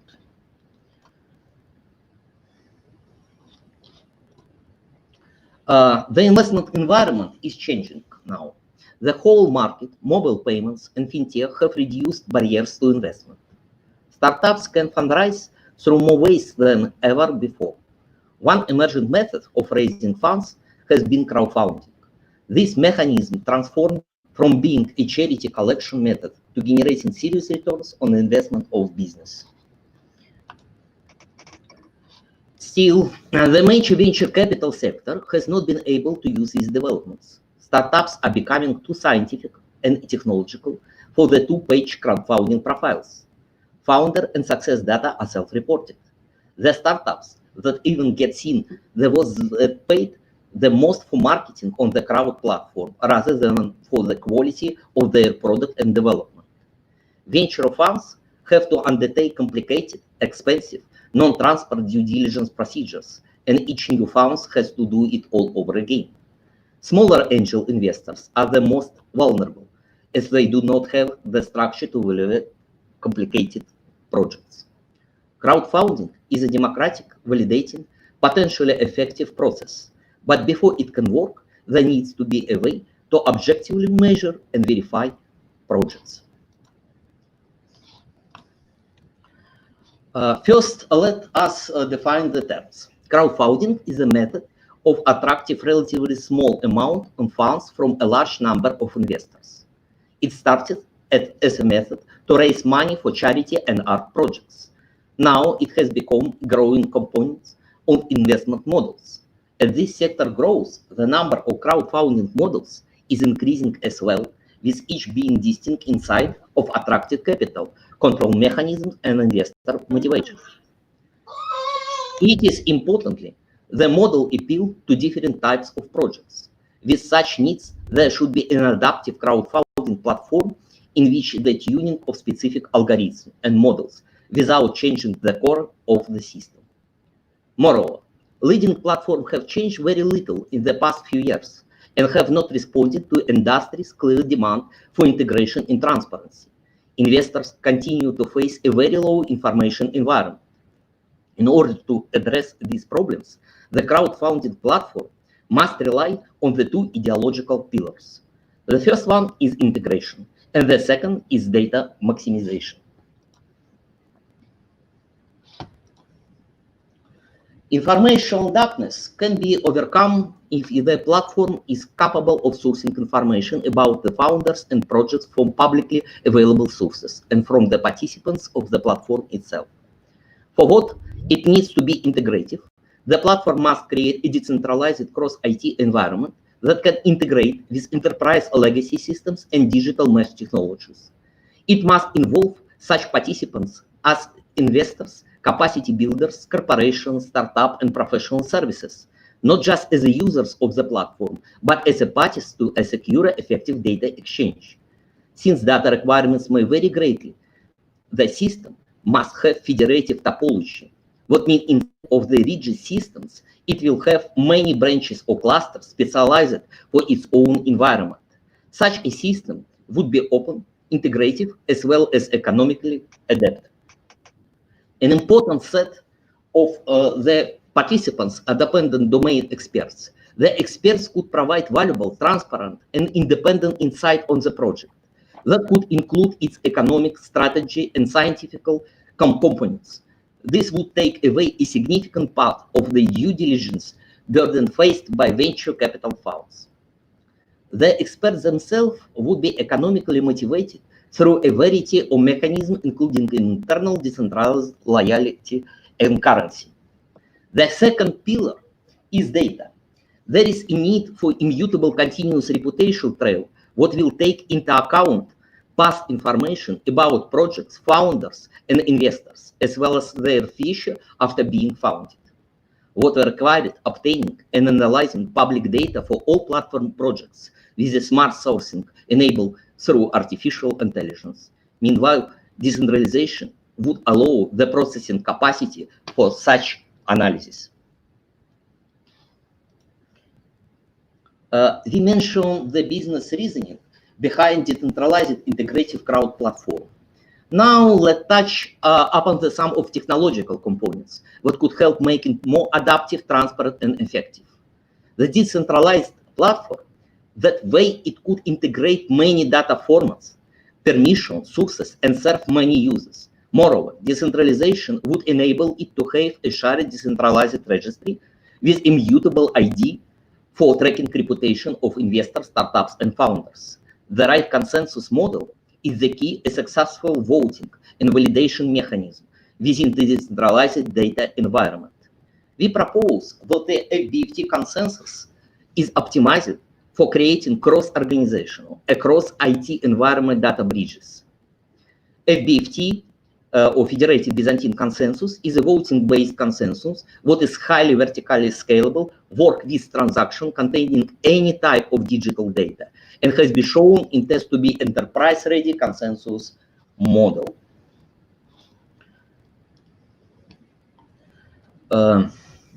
Decentralized technology would be supplemented by fuzzy edge artificial intelligence. The first component for such a system would be to provide recommendations through a domain knowledge-based format by experts and through analysis of past projects. The second component would formalize uncertainties by identifying an influence of fuzzy factors in making decisions, including these involved in source data and motivation of participants. These issues require fuzzy logic methods with quality and probabilistic uncertainties in the description of outcomes. Finally, the third components of the system would be procedural and include models based on statistical and machine learning methods. An example of such a model would be one of the evaluate of originality of application automatically assign them on one topic or another.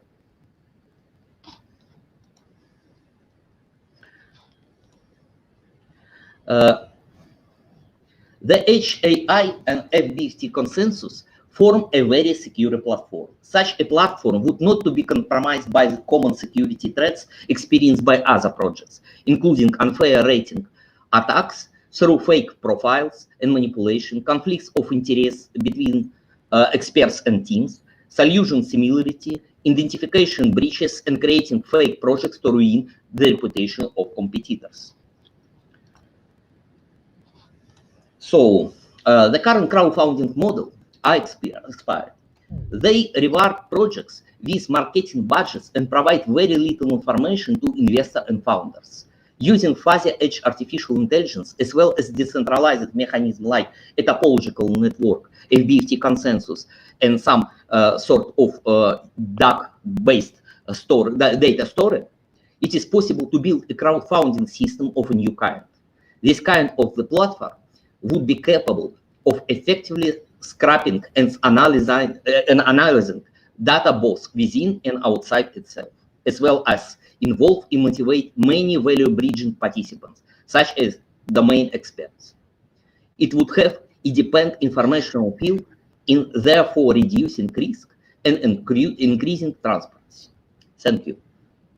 Thank you for obeying the schedule very exactly. So, please, questions.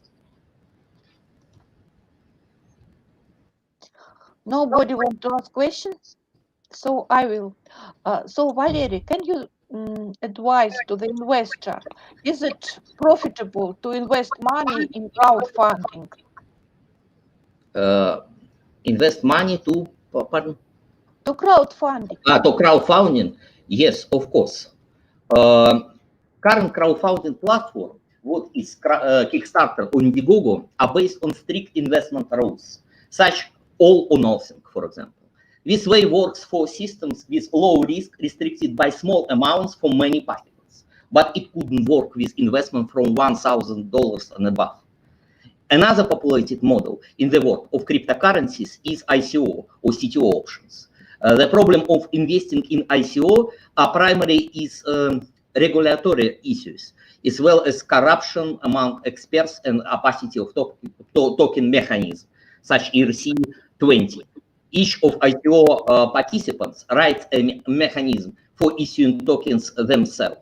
But as to a new model, new crowdfunding model, this is a very effective way to invest money, of course. Thank you very much. So we don't have time for another question. I have to stop discussion. So the next presenter is Dmitry Baskakov, representative of the Pizza Great Centers at Polytechnic University, with his presentation named Secure Machine Intelligence and Distributed Ledger. Please, Dmitry, go ahead. Dmitry, where are you? We don't hear you.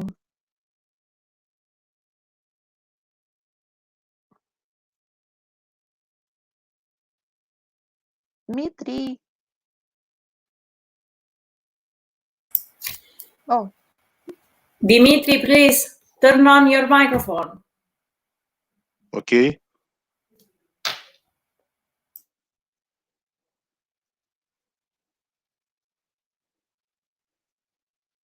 Look. Yes. Yes.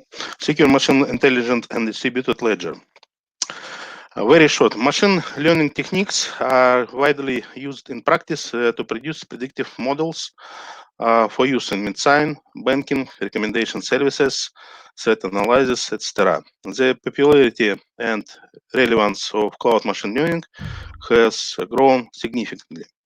Modern machine and deep learning systems are becoming part of high-performance cloud services and technologies. It is extremely important to understand that in systems such as recommendation systems, data is stored on local machine very often, and the trained system matrix is located in the cloud vendor, for example, Google Cloud and Amazon.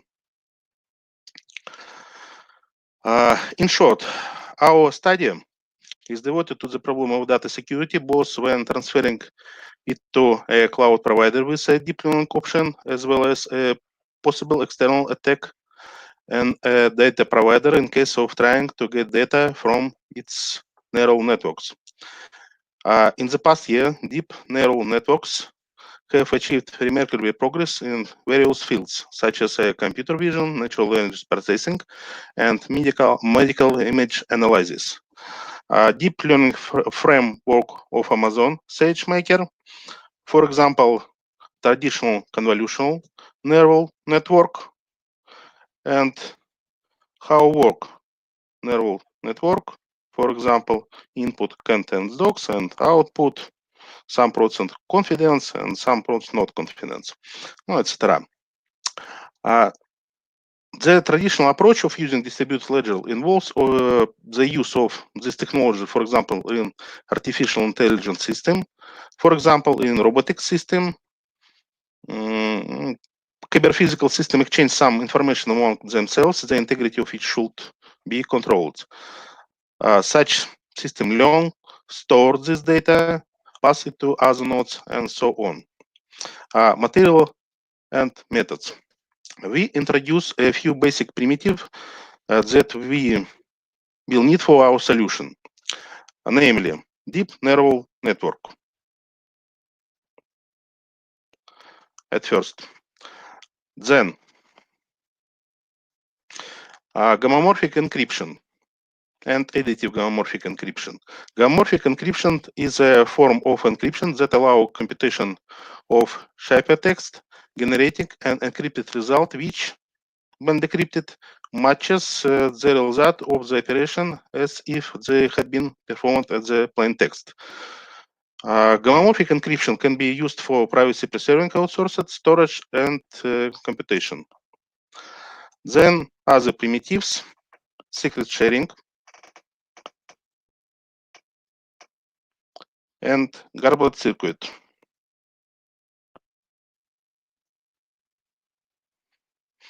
Garbled circuit is a cryptographic protocol that enables two-party secure computation in which two instructing parties can jointly evaluate the function over the private inputs without the presence of trusted third party. In the garbage secret protocol, the function has to be described, for example, as a Boolean circuit.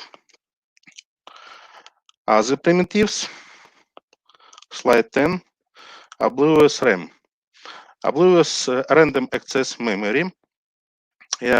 This simulator is a compiler that transforms algorithm in such a way that the resulting algorithm preserves the input-output behavior of the original algorithm, but the distribution of memory access pattern of the transformed algorithm is independent of the memory access pattern of the original algorithm. And as a primitive, differential privacy. Differential privacy is a system for publicly sharing information about the dataset by describing the patterns of group within the dataset while withholding information about individuals in the dataset.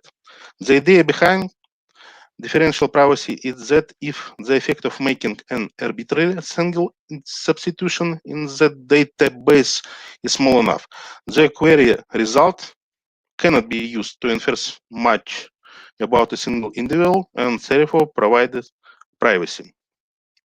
And other algorithm for secure computation.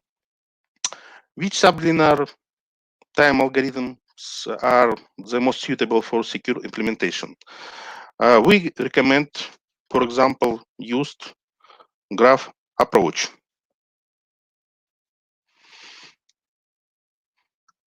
As an algorithm, we recommend clustering-based approach.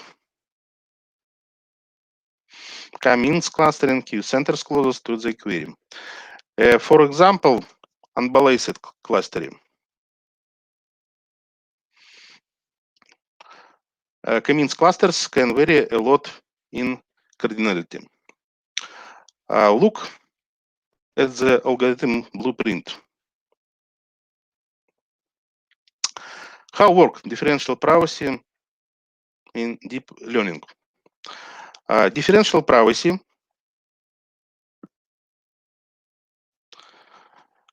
just does not allow to obtain data of neural network or matrix even in the event of an attack, which does not allow to restore network parameters. Very important for understanding, in this paper, we examined modern approach and concepts that relate to distributed machine learning. We in no way claim it to be an exclusive explosion of this area, which is impossible in principle.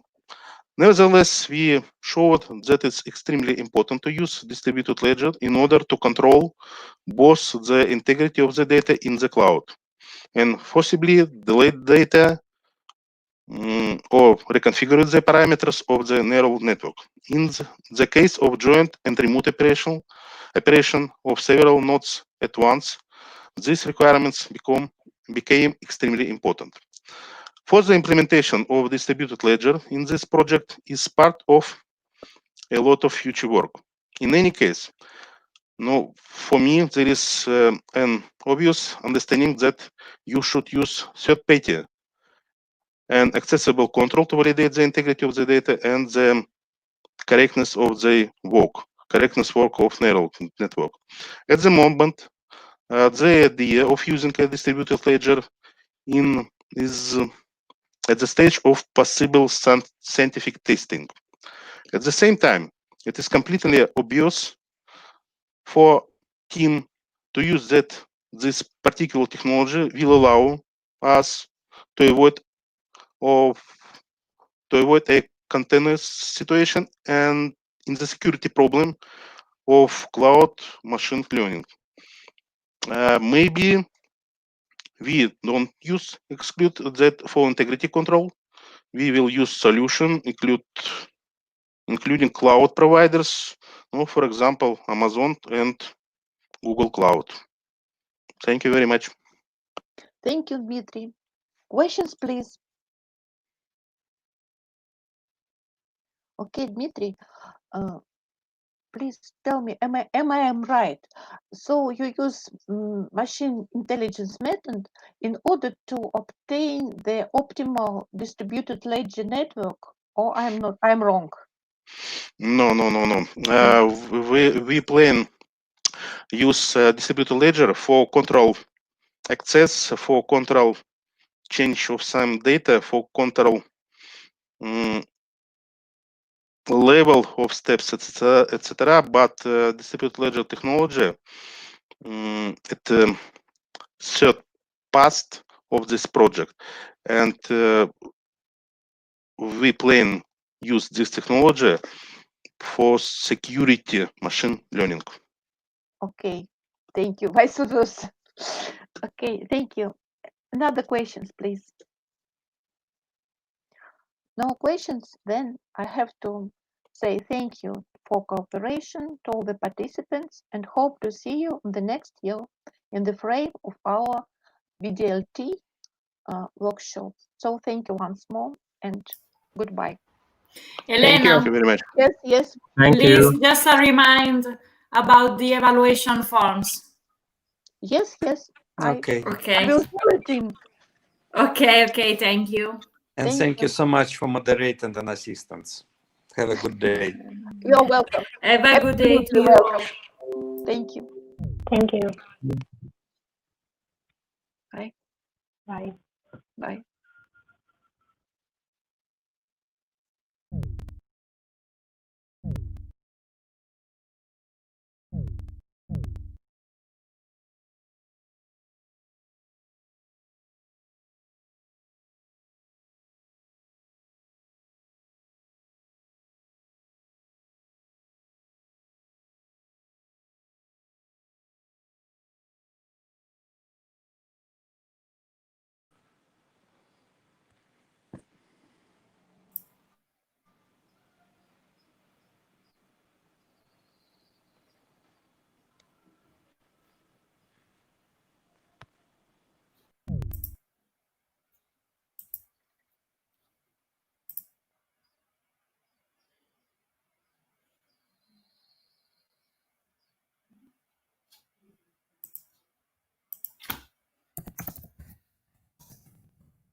Sí.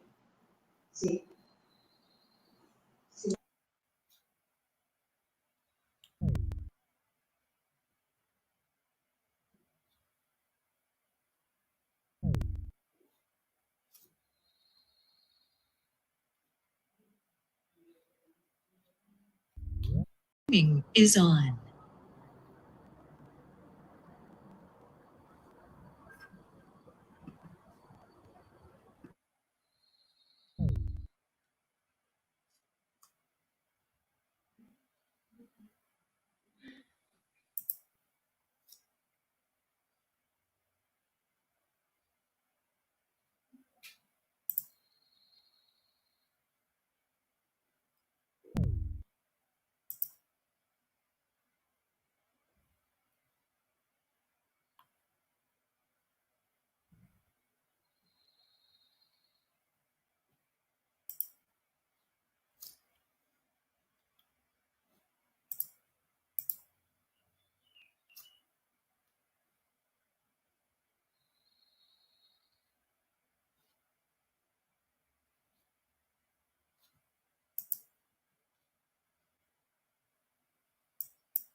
is on.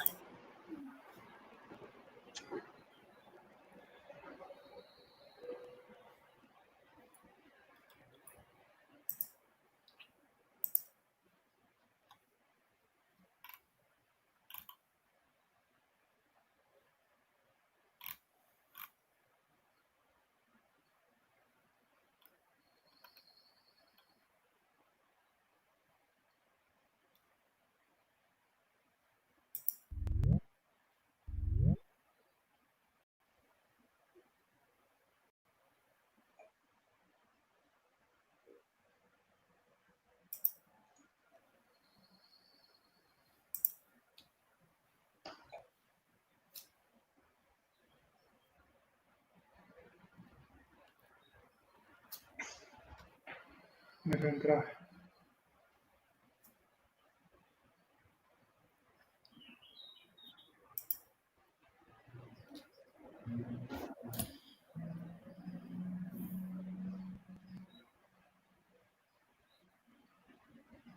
Hi, good morning to you all. Good morning. You listen to me? Yes, of course. Okay. I'm sorry because in this moment I'm having some problem with the Mac to enter, and so I'm using another piece, another laptop without the video camera. Can you help me? I don't know. Please insert your name because I can I'm see it. Francesco Tajani. Okay, give me a minute because from the Mac I don't manage to enter. Maybe it depends from the browser. Are you using Chrome? Yes. Maybe okay. Firefox. Maybe Firefox is better. Okay, give me a minute. Yes.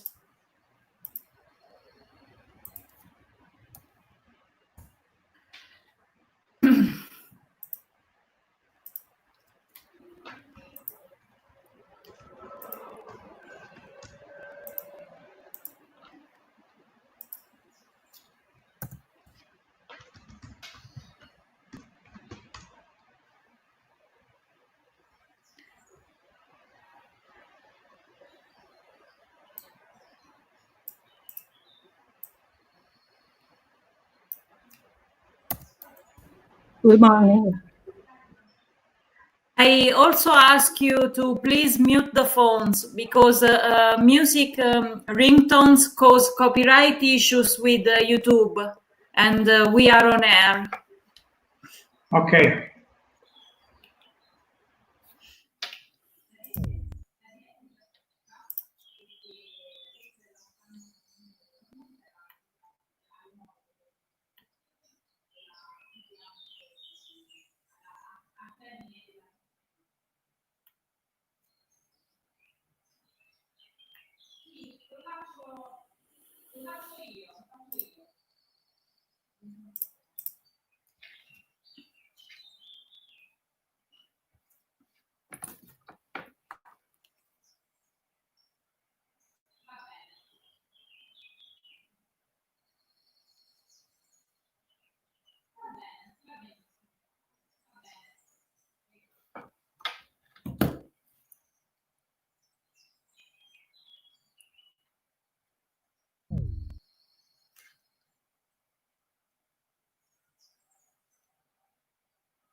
Hi, good morning.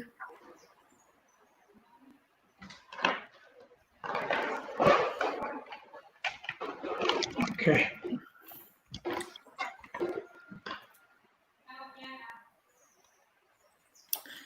Were you able to solve the problem?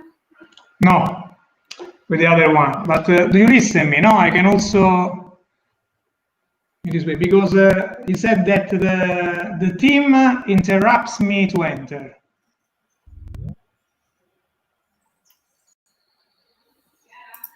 From the Mac. Yes. Are you one of the speaker? I'm one of the chair. Professor Maria Cerreta and Professor Tajani. Together we decide to. Okay, you join the two sessions. Because it's only one presentation, so. Okay, it's okay. We think that it's better in this way. Okay. But it's strange because yesterday I didn't have problem to enter from a Mac. I don't know.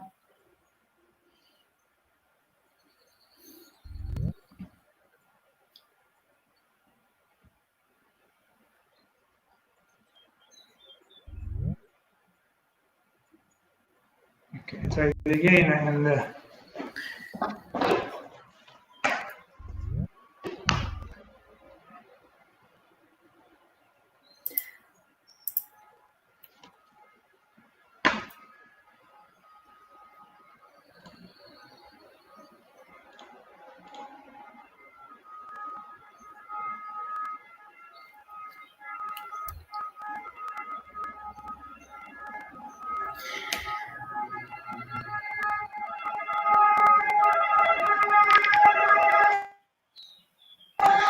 Okay, I don't manage in this way, but I can also share a minute.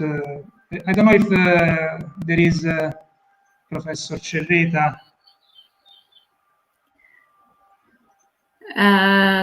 Actually, she is here, but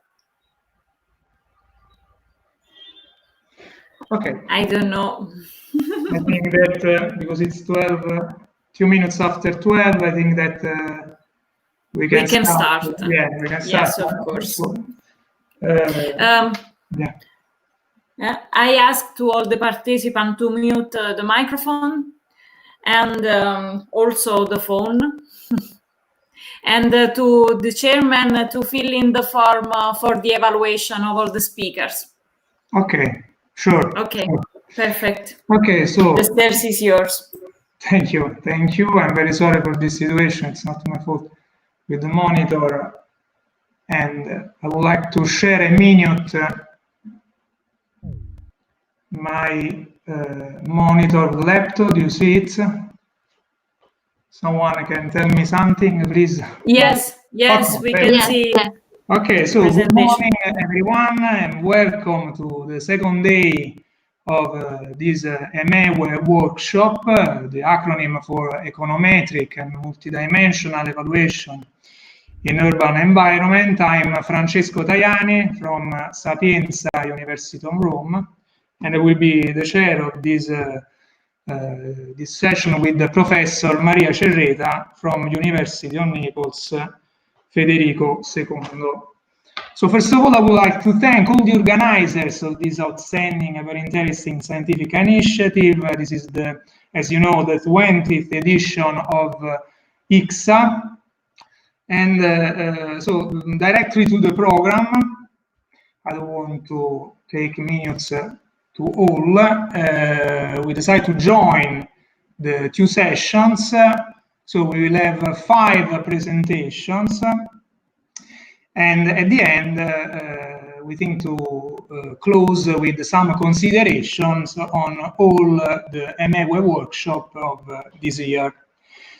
I will ask each one to stay inside the 8 minutes, 10 minutes established by the ICCSA conference for each presentation, and plus 2 minutes for eventual questions or discussions. So let's start with the first one. The title is The Cross-Validation in Automated Evaluation Models, a Proposal for Use, presented by, I think, Dr. Valier. Is there Dr. Valier, or is there someone for this presentation? Excuse me? I can see him. Maybe we can start from the second speaker. Okay, so let's start waiting for the first speaker. Let's start with the second one. Sustainable redevelopment, the cost and revenue analysis to support the urban planning decisions.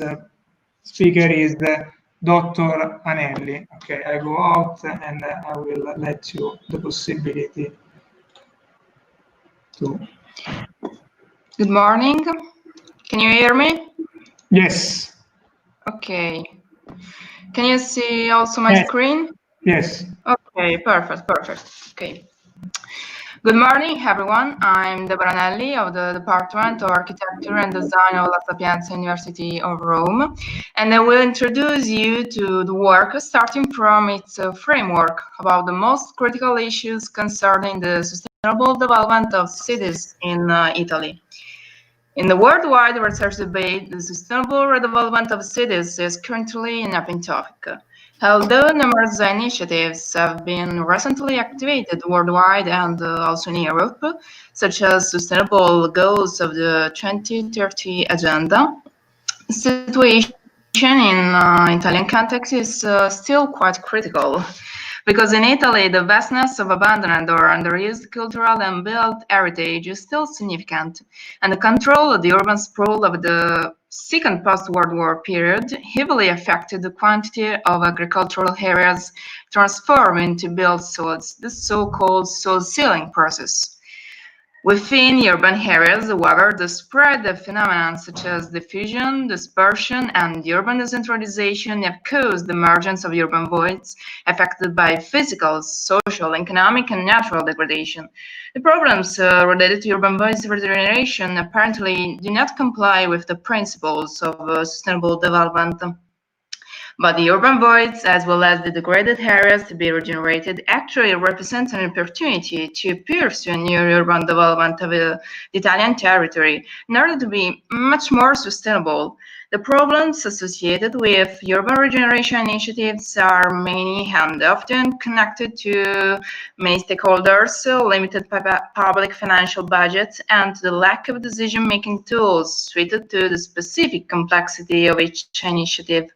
It's for these reasons that the assessment tools to support the decision-making processes in the context of urban redevelopment projects are a useful reference for both public and private subjects in order to help pursue the principles and values of sustainable urban development.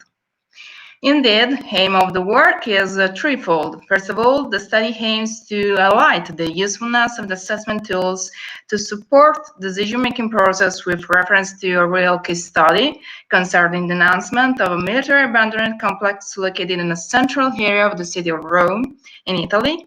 And to do this, first of all, the financial feasibility of the study initiative was verified, also checking down the possibility for public administration to request additional interventions to the private entrepreneur more than the minimum ones required by law.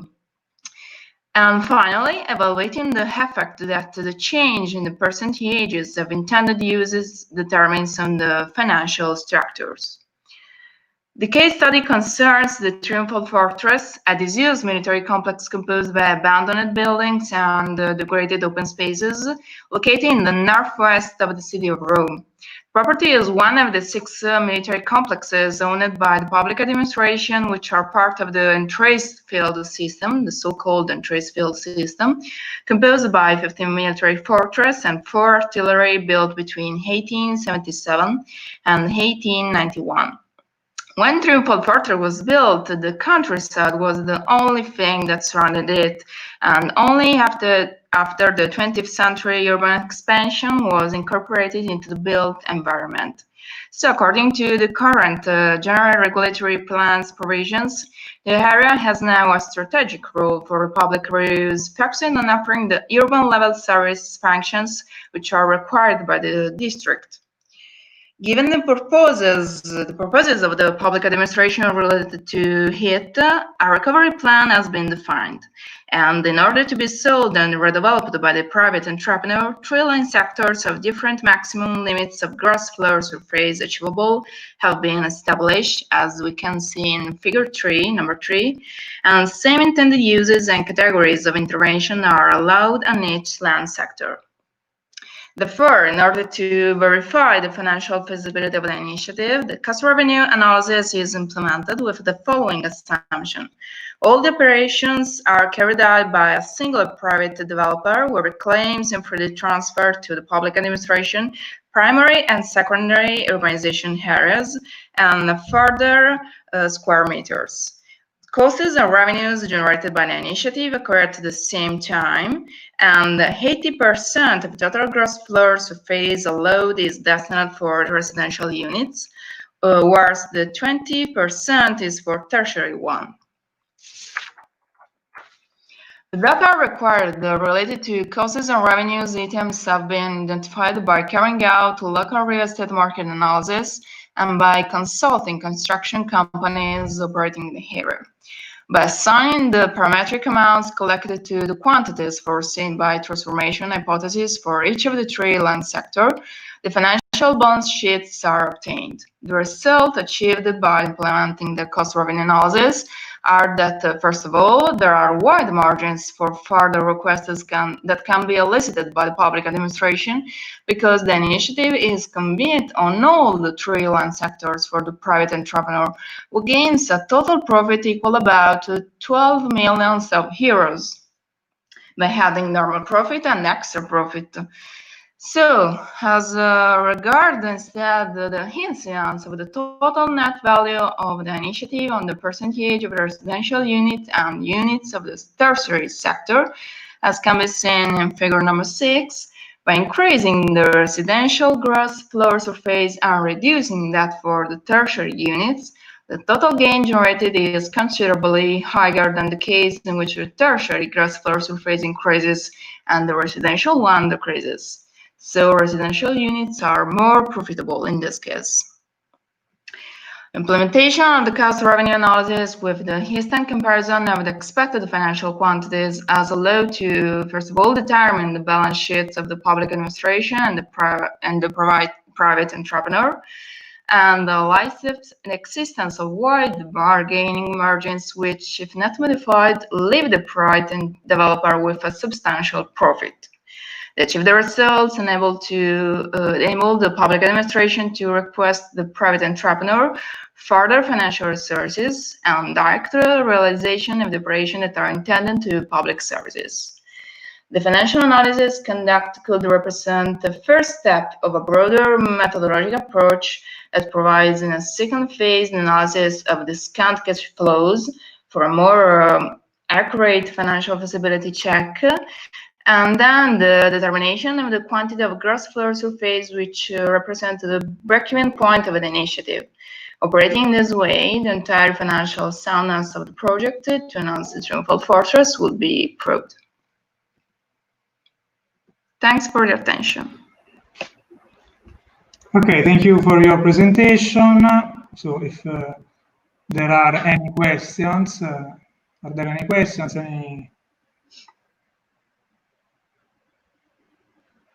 Some questions about this work? Thanks. I have a question. Can I go? Yes, tell us. I would like to ask you which is, in your opinion, the main benefit by use the cost revenues analysis instead of other financial feasibility analysis? Yes, of course.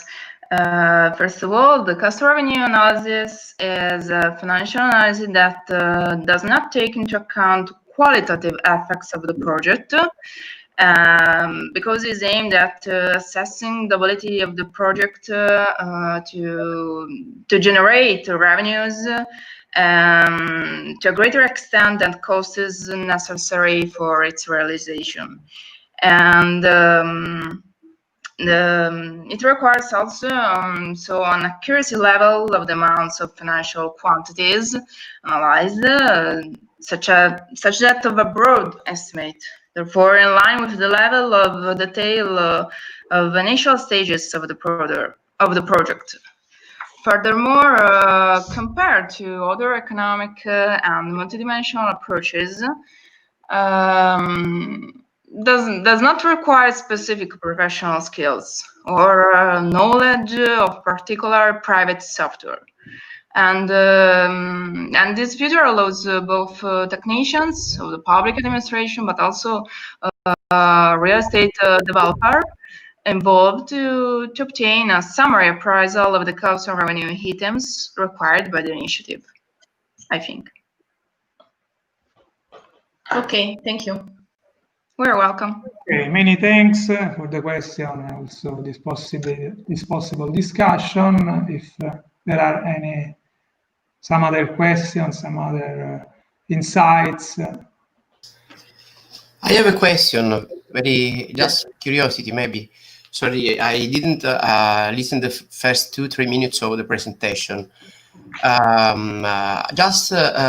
If you did had the possibility to analyze the relationship between the area and the surrounding, because usually you have effects that are going further the physical limitation.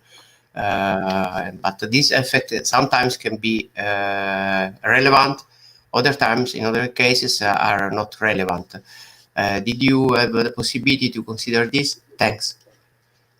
Yes, thanks for your observation. In initial phase, the study is aimed to analyze the financial feasibility of this initiative because the public administration have established specific provisions that instead, as we can have seen, are not really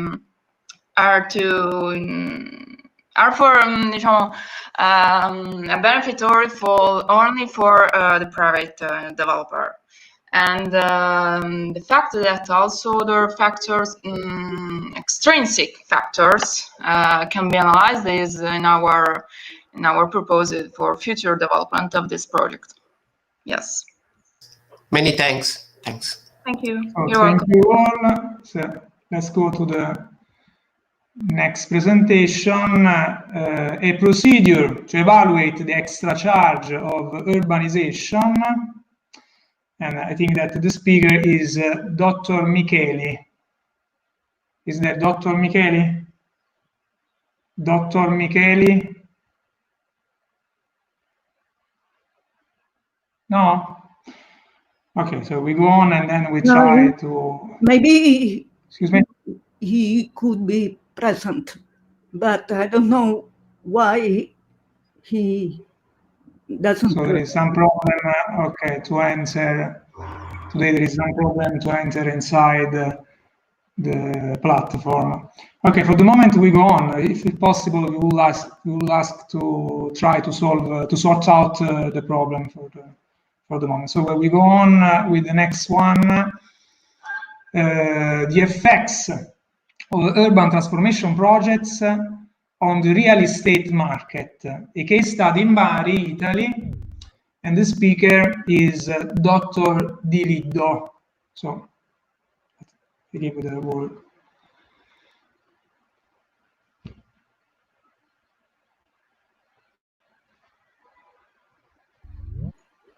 Can you hear me? Yes, you can start, and we can also see your presentation. Okay, thank you. Good morning. The present research concerns the analysis of the effect of urban redevelopment initiative on the housing crisis. The research aims to study the impact of the transformation intervention in terms of variation in the selling prices. In particular, in the transformation intervention category is included both the property enhancement operation and the public spaces redevelopment project. The goal of the research regards the definition and the experimentation of a model for the assessment of the variation of market values deriving from a transformation project.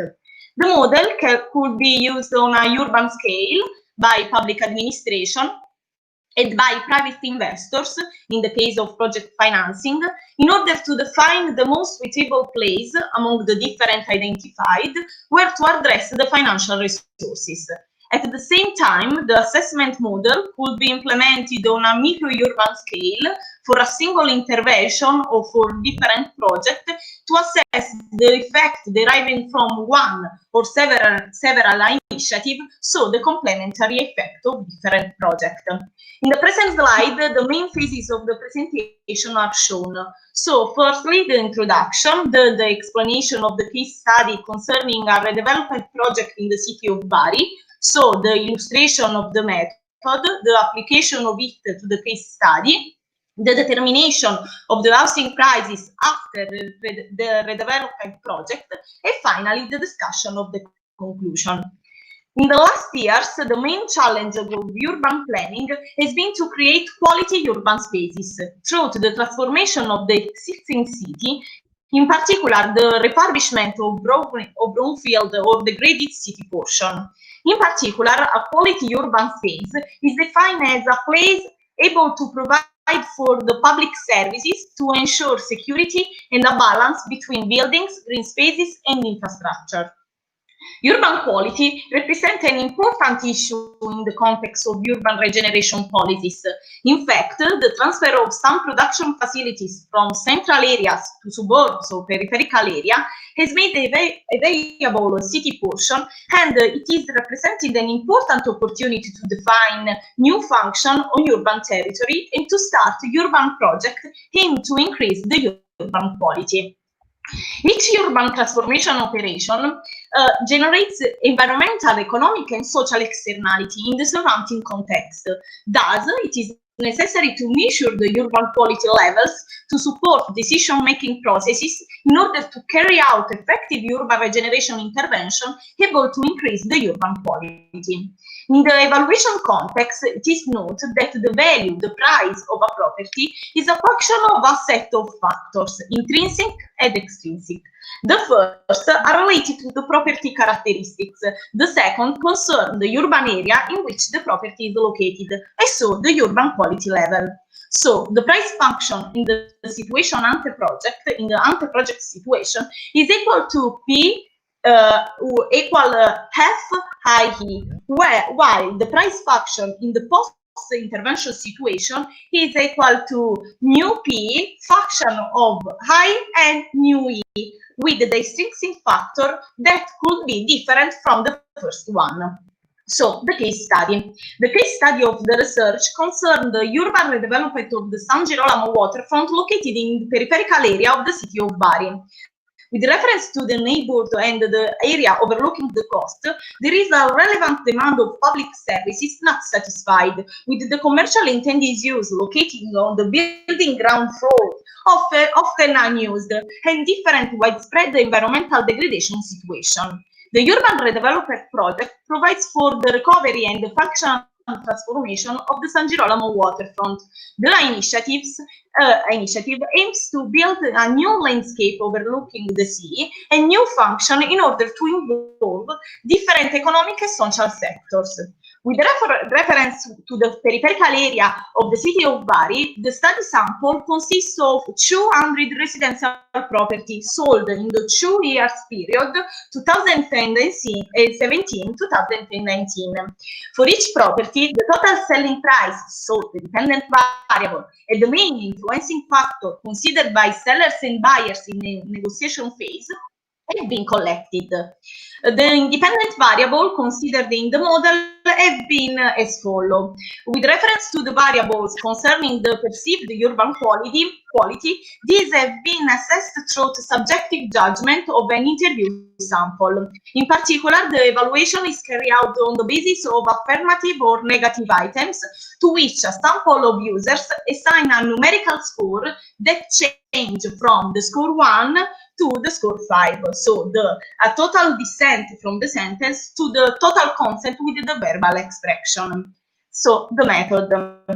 The methodological approach applied is the evolutionary polynomial regression. The technique uses a multi-objective genetic algorithm in order to combine numerical and symbolical regression using polynomial expression and to search the model that at the same time maximize the statistical performance and the parsimony of the final functions. This is the generic form of the Pierre expression, where n is the number of additive terms, IA are the numerical coefficient to be assessed, xi are the candidate variables selected by algorithm during the implementation phase, il with L that change from 1 to j is the exponent of the input, and f is the function selected in the first phase. The exponents are chosen by the user in the first phase among a set of real numbers. The complexity of the model that Pierre generates depends on the maximum number of terms and the possible exponent chosen by the user. The statistical accuracy of each equation is assessed through the COD, so the coefficient of determination. With reference to the current state, so the ante-project situation, Pierre has been applied to the case study considering the total selling prices as the dependent variable. Each model is characterized by a polynomial extraction of several terms, and each term is a combination of the inputs, so the variable raised to the proper numerical exponent. The model shown in the slide is selected as the best among those generated. The COD of the model is a high level of statistical performance equal to 18%. The model considers all the factors considered included in the analysis, and the functional links between the variables and the dependent variable of the total selling prices are empirically verified, as they are consistent with the expected phenomena related to the dynamic of the housing prices in the city of Bari. The model for the assessment of the effects of the urban redevelopment project provides for a basic hypothesis. In particular, the function that links the selling prices and the intrinsic and extrinsic factor after the project remains the model obtained by the implementation of Pierre in order to identify the functional relationship between prices and variables in the current state, so in the ante-project situation. In particular, it is assumed that in the post-project situation, the structural dynamics of the real estate market, and in particular of the residential sector, are the same of the current state. So the most influencing factor in the processes of selling price do not change compared to those considered in the ante-project situation.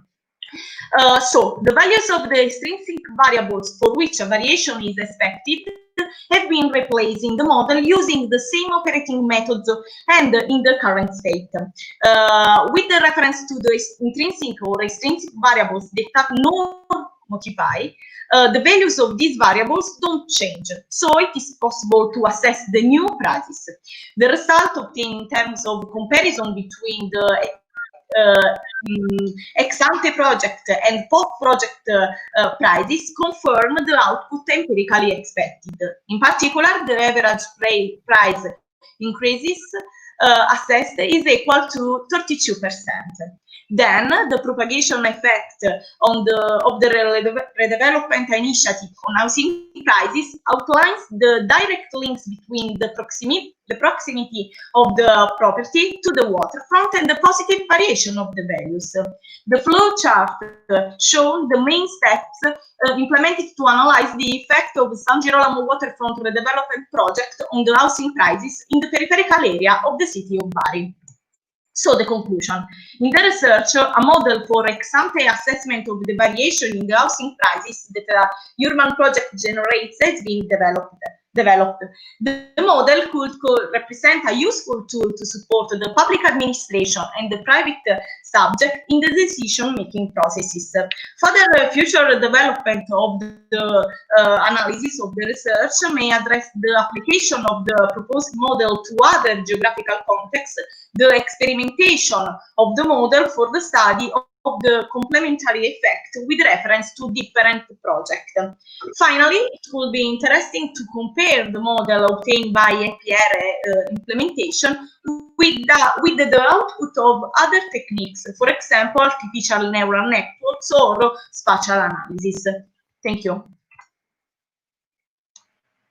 Okay, many thanks for this presentation. Sorry, Alessandro Micheli is here, so yes, maybe we can Thank you. After I will call you. First of this new presentation, if are there any questions, I don't know. Yes, I would like to ask a question, if possible.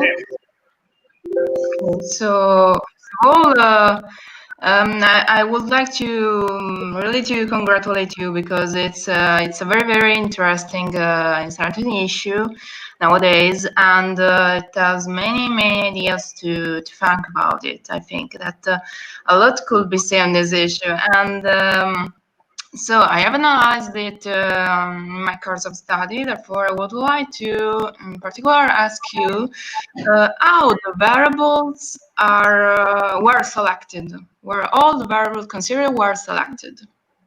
So, thanks for the questions. So, with reference to the case study, several real estate agents that operate in the peripheral area of the city of Bari have been consulted.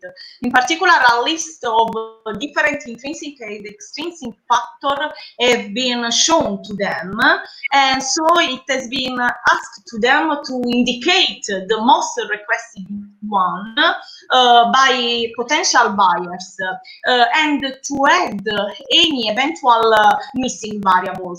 So the variables that are selected for the analysis of the case study represent the main influencing factor considered by buyers and sellers during negotiation phases with reference to the current situation of the real estate market, residential market in the city of Bari, in particular in the peripheral area of the city of Bari. Okay, thank you and congratulations. Thank you. So thank you, Paul. So let's continue with the presentation. So we come back with the presentation of Dr. Micheli, a procedure to evaluate the extra charge of urbanization. Good morning to everybody. Can you listen to me? Yes. Okay. Try to share. Excuse me? Yeah. Alessandro Micheli from Sapienza University of Rome, Department of Architecture and Design. In this paper, we want to propose a procedure to evaluate the extra charge of urbanization. Is on. Okay. This PowerPoint is structured in 6 parts, but aim at the context of the research, framework, scheme, procedure, conclusion in the end. Aim and context. About the context, it's clear that in time of crisis, of scarce low public resource, and generally high public debt, it's more important than usual to implement private-public partnership and to use the urban land income as logical rather than economic approach to the need of public investments to make the city live. It's not question to partially tax and recapture the emerging value of urban property transformations. Actually, it's a public value because it also depends on public investments and public decisions, for example, urban variant. And so it's possible to talk about benefit sharing between community and private actors. This is the general aim of the research, to define an easy method to evaluate the extra charge, the extra capital gain, to support the negotiation or renegotiation, the economic financial balance at each stage of the agreement or partnership, and to limit the subjectivity in this kind of public-private negotiation or contract. It must be a satisfactory balance between public benefits. Sorry, and Alessandro, sorry. Yes, we don't manage to see your presentation. Can you try? We keep seeing you. Not your slides. Maybe sorry. you have to share your screen. Yes. Okay.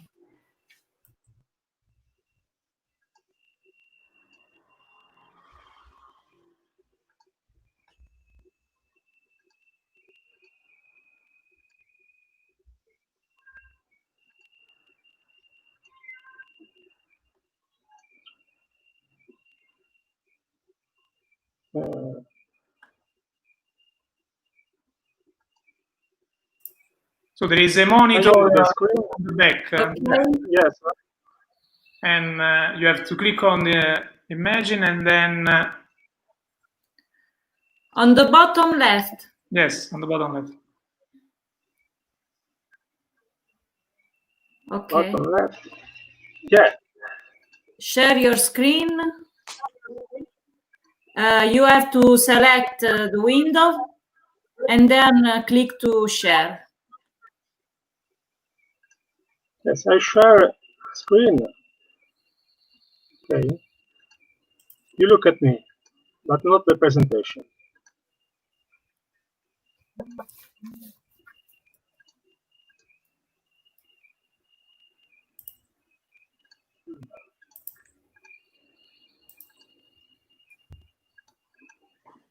I can't share at this moment.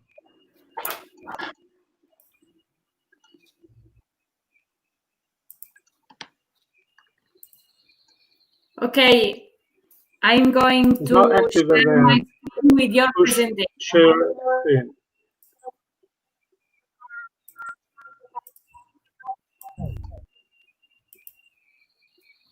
It's okay? Okay.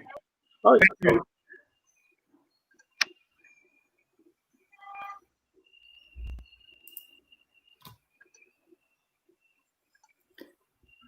Please tell me to go on.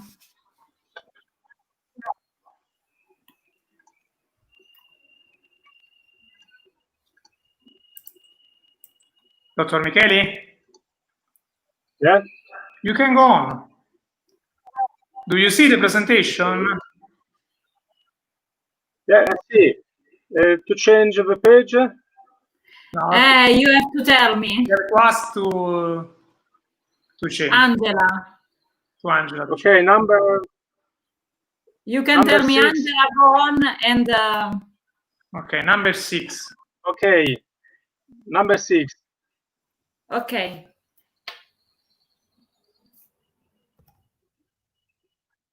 Okay. This is the main purpose of the research.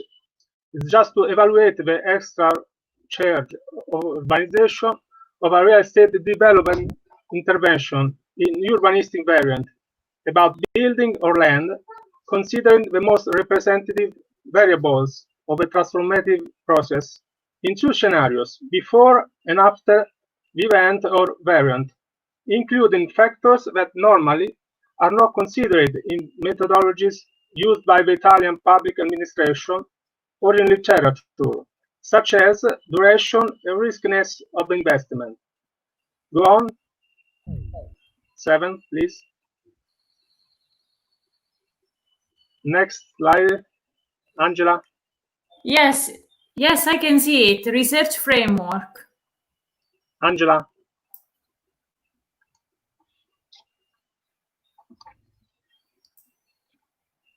Okay. Are you able? Maybe there is a little delay. Okay, the framework of research is wide-ranging because it can refer to both European and international level, even if it will be conform. Okay.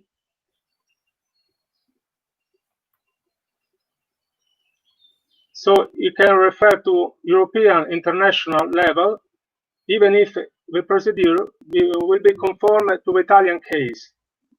Next slide. These are example of similar. Oh, last slide. Sorry. Okay. These are examples of similar modalities to call the private actors to contribute to their city regeneration cost. Spanish and Italian cases are quite interesting, in particular the regulation of partnership and the application of the extra charge of urbanization in Italy are in line with European international practice. Next slide. Okay, in the Italian regions, essentially, there are two methodologies, but the analytical one is the most important. The extra charge is given by the 50% of the difference between the transformation value after and before the urban variant. Next slide. We did a search line to identify the municipal regulations of the extra charge, and we found a lot of contradictions. Next. In practice, Italian public administration use an atemporal formula without discount factor to determine the transformation value. Next. The most widely used models for the indirect estimation on the discount factor are the usual weighted average cost of capital, capital asset pricing model, and Bidalf approach. Next. So the steps of the procedure are 6. Next. The first step to determine the input data of intervention or transformation and to verify the data promoter or developer. The second step is the comparison between data promoter and data administration, because we choose the data that maximize the final extra charge. The third step is the calculation system based on the discounted cash flow analysis. The final 3 steps are the sensitivity analysis to confirm the result of the reference value or to decide the reiteration of the procedure, changing the input data. Next. The determination and verification of the input data considers the 2 scenarios, ex ante and post-urban variant. Next. To calculate the discount rate, we integrate the most used techniques, and all technical financial parameters of the formula are individually taken from international sources and datasets available online, and recent sector literature too, including the specific risk on the real estate investment. Next. We use the discounted cash flow considering the promoter distribution of cost and revenues to determine transformation value and net present value. We calculate now the first result, so the reference value of the extra charge. Next. In the other steps, we analyze the extra charge as discount factor and market value change, and then as time changes too. We build 2 metrics to understand if a reference value is valid, if it satisfies the best private-public balance, or if it's necessary to repeat the procedure. Next. Next slide, please. There are different utilities of the procedure because it's a very flexible analysis tool for each stage of intervention and the agreement. In few words, it may support a different culture of governing by contract based on the transparency of the relations, on effective cooperation, and on the awareness of a real mutual convenience between private and public. Conclusion, next step. Next slide. Next. The procedure can be extended in international context where applicable a contribution of a developer in transformation process, and there are ante-post situations. It duly considers time and risk factors of initiative, and it's important to consider the level of uncertainty of the final result. It means awareness to understand where the public administration is operating. The last slide. About perspective, we can change type of intervention, phases of a transformation process, and combination on different subjects or level of analysis. In future, it could be useful, the Monte Carlo method, or new parameter to make objective other aspects as the inflation or indirect cost. New and better sources or reliable datasets to easily quantify the economic and financial parameters. Thank you. And sorry for the problem. No, no worries. Okay, thank you for this presentation that I found very interesting. The problem of the extra charge for urbanization, and it involves also issues related to the risk assessment, the problem of the discounted rate also in the discounted cash flow analysis. It would be also interesting to analyze if it's convenient for the public administration or the private investor the percentage established by the law, no, the 50%, or maybe we can also contextualize this percentage according to the economic situations that we can find in each specific municipality, for example. Okay, are there any questions? Yes, if possible, I would like to ask a question. Okay, thank you.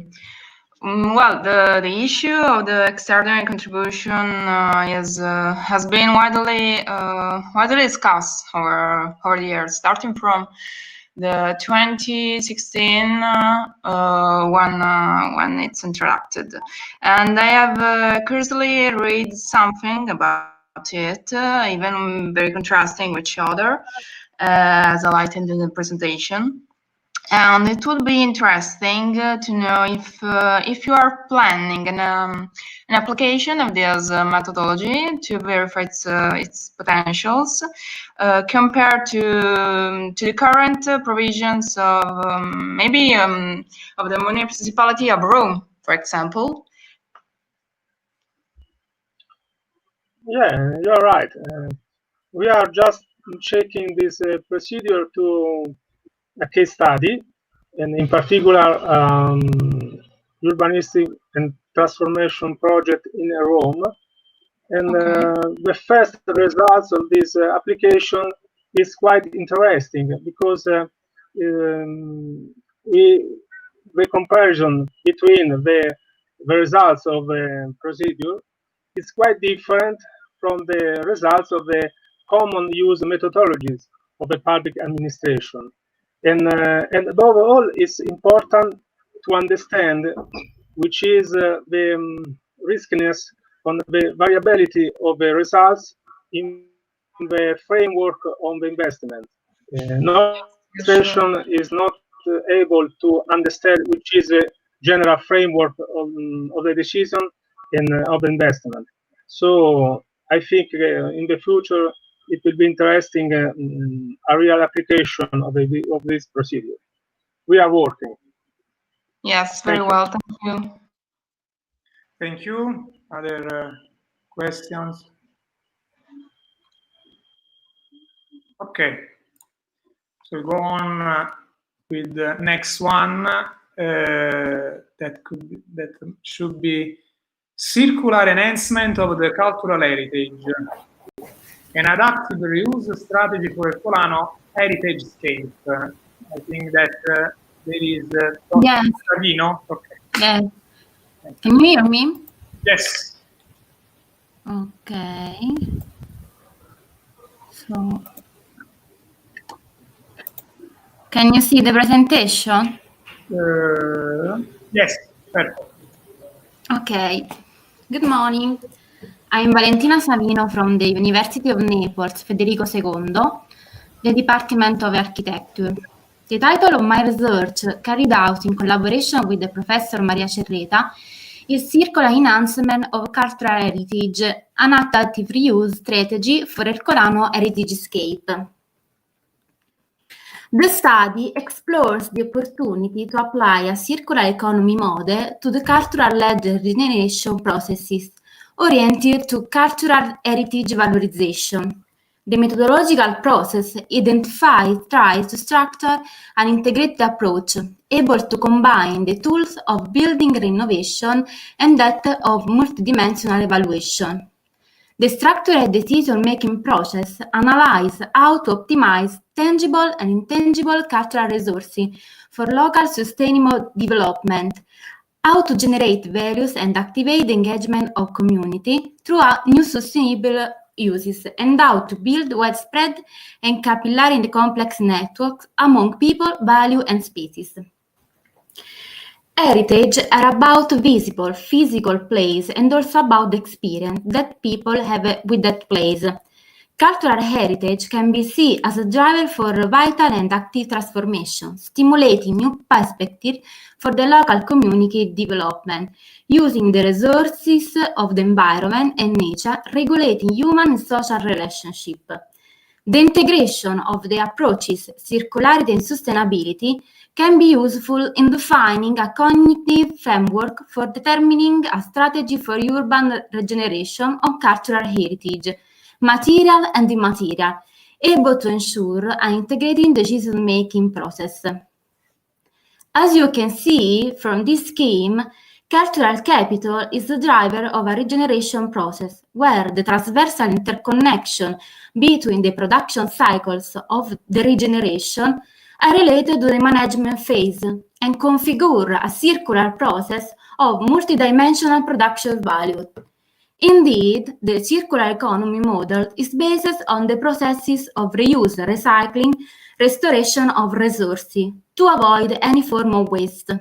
This is the general perspective where we place our proposal for an adaptive use. In this image, you can see the methodological process. The first part proposes a data collection approach, which connects cultural economies and their active process for urban regeneration. The second part explains an ex-post evaluation of some creative experiences, applying the multi-criteria method promoting Gaia to analyze the resource from different perspectives and to find a balanced decision-making system. The third section concerns the elaboration of a meta-strategy through the re-elaboration of potential and critical aspects of different strategies. So, the meta-strategy has been elaborated for the case study. Taking into account the consideration made so far, an ex-post evaluation of 5 creative practices of regeneration and adaptive reuse process throughout Italy has been implemented in order to put in evidence some theoretical aspects and making them explicit, and also to highlight what worked and what didn't. By using criteria and indicators selected from the scientific literature, an evaluation metric has been elaborated. It considered the several resilience criteria reported by OECD to assess the sustainability of the processes. Once metric has been completed for each practice, the evaluation has been carried out through a multi-criteria analysis, implementing the preference ranking organization method for each evaluation. This is the promoting Gaia. From the result obtained, we can determine the meta-strategy. The meta-strategy scheme is divided into strategic action and punctual action, declined in who, how, and what, and duration of the action. The scheme applied to the case study has resulted in an adaptive reuse strategy for Ercolano. The case study Ercolano in Italy lies at the southeast of the city of Naples. In analyzing the settlement system, we classify cultural heritage based on its potential for reuse. Indeed, we have a type of heritage that is enhanced, but there is also another type of heritage that is not fully enhanced compared to their potential or abandoned. The cultural-led regeneration and adaptive reuse are linked to this kind of resources, which can become drivers of vital and active transformation. The map on the bottom right shows the state of affairs in categories such as green areas, building, and public space. The above map shows the classification of different resources according to their potential, as used and not used allow us to identify opportunity for an adaptive reuse strategy. So the adaptive reuse proposal for Ercolano derives from the information relating to the settlement system and the result obtained through the evaluation on the good practices analyzed. An incremental strategy has been developed. The main function of this strategy starts from a cultural hub, Palazzo Tarascone, where a managing entity is located, continuing to incorporate all the resources, promoting their circularity and sustainability. The elaboration of an adaptive reuse strategy for the city of Ercolano has been possible through the analysis of an ex-post evaluation on selected practices. The knowledge of the resettlement system and the detection of preference have been proved to be essential elements to describe the context and specifically decline the adaptive reuse strategy for Ercolano. Through the practices, some typologies have been identified by making theoretical concepts explicit. Based on this, an inventory of the different types of approaches could be used in this similar context has been found. Therefore, through the strategy, it will be possible to enhance not only a degraded context as Ercolano, but also other similar sites in its condition to promote the economic, social, and cultural development to the benefit of the entire community. Then we can say that it's crucial activating creative governance processes that can support not only metropolitan city cultural heritage, but also small town ones. For this reason, the interaction between research, experimentation, and learning in different levels of governance is important to self-organize the community and reducing the distance between the people and institutions. Thank you for your attention. Okay. Thank you for your presentation. Very interesting, this kind of work that concerns the present and the future, circular economy. Yeah. And also, it's interesting also the context that you have analyzed, that I know very well. Ercolano, so very particular context, and it could be interesting also to take into account the connection, the linkages that can the network, that create the enhancements of different, in this case, properties in the zoo. Yes, this is the aim of the study, because it's a summary of my work thesis of the master degree. So this is just a summary, and we analyze also the components of the settlement system, and thus it will be more time to explain each phase of the... It's clear. I think that is clear also. Okay. I think that I can speak also for the others. Thank you. Are there any questions or other observation? Okay. Thank you. Thank you. I have to ask if there is Agostino Valier or someone that substitutes him for the presentation. The first one. No. So, okay, thank you. So I would like to close the section, but first there is, so Professor Maria Cerreta asked me to call Dr. Simona Panaro. I don't know if Yes, I am here. To say something about the session. Okay. Yes, I can. Oh, first of all, many thanks for all of you for the very interesting presentation that I have the opportunity to see today, but also yesterday, because I was also yesterday in the last MOE section. So just a general comments that I would like to share with you regards the opportunity that I read in your presentation about maybe a suggestion to change, to suggest also the way in which we can design the project for the city.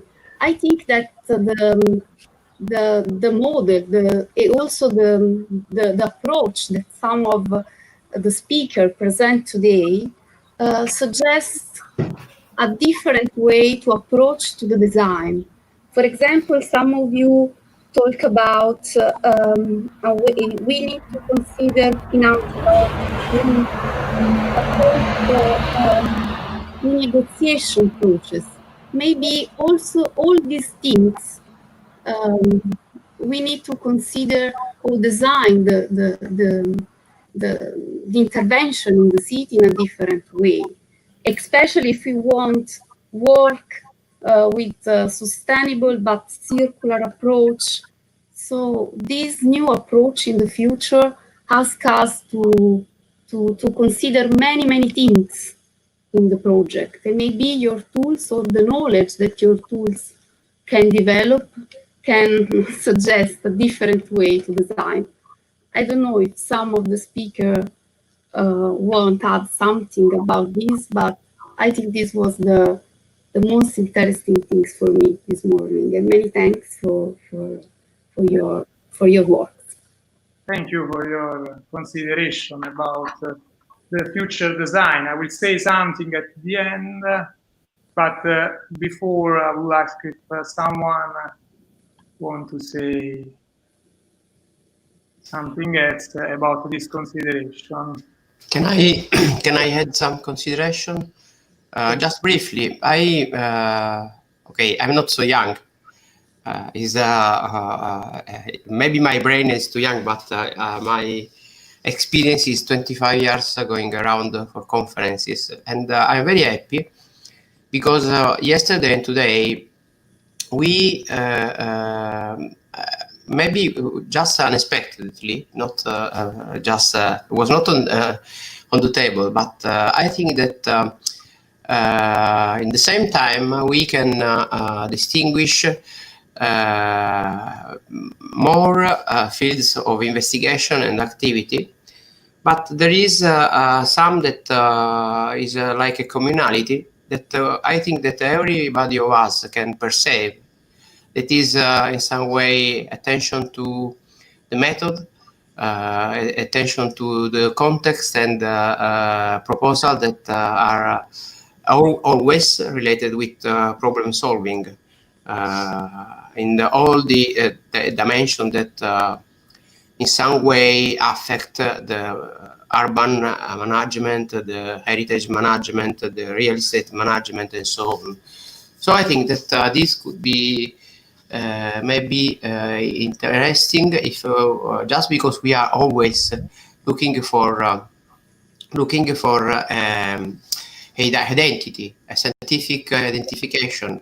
I think that this experience yesterday and today show that we reach a common identity with common interest and with a very rich proposal and field of research going on as a proof of our effort. Okay, yes. So, sorry. Thank you to everybody and bye. Okay. Thank you, and I would like to say something, but before maybe Dr. Panaro, no, because I saw.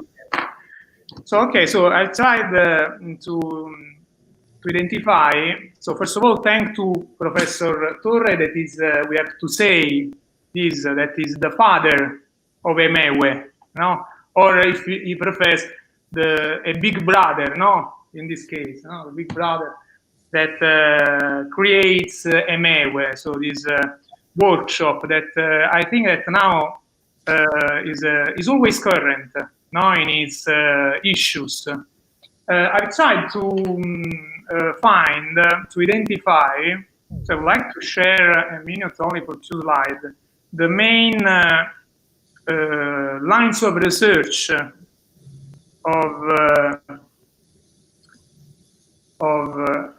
do you see? Yes, my monitor. Yes, I think so. No. Yes. Do you see? Yes. Yes. Yes. So I tried to identify the main lines of research of all MEWE workshop. This year we had 13 papers, so a lot of research. And so I think that the first one concern the effects related to the current pandemic, no, the COVID. There is a work that is related to the effects in terms of health and the constitutional and statistical ones. So as evaluator, taking into account my scientific sector, could be interesting to analyze the effects on the real estate market, not only in terms of variation of the values, but also in terms of different appreciations of the influential factors. Because if we think about the lockdown, maybe, so we talk about smart living, you know, there is also a plenary lecture about this, smart working. Before the COVID, there is an interesting paper of Wilburn, 2 months before COVID, published on Property Journal, that highlights that we spend 90% of our life between walls, home or office. So what about it after the COVID, after the lockdown? So we need comfortable spaces, more sites, balcony, also acoustic, if we think comfort in terms also of acoustic, in acoustical terms, no? So that favor the concentrations also for the smart working. The second line of research concern some works aim at supporting the effectiveness of urban regeneration projects and also to favor gentrification phenomena.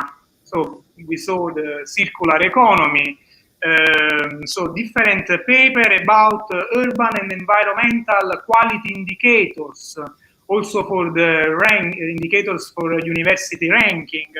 Then the comparison between different rental investments, the Airbnb solutions and the traditional leases, or also the analysis of touristification. I found very interesting the concept of IKEA effect to explain this touristification. Also some insights in multi-criteria techniques.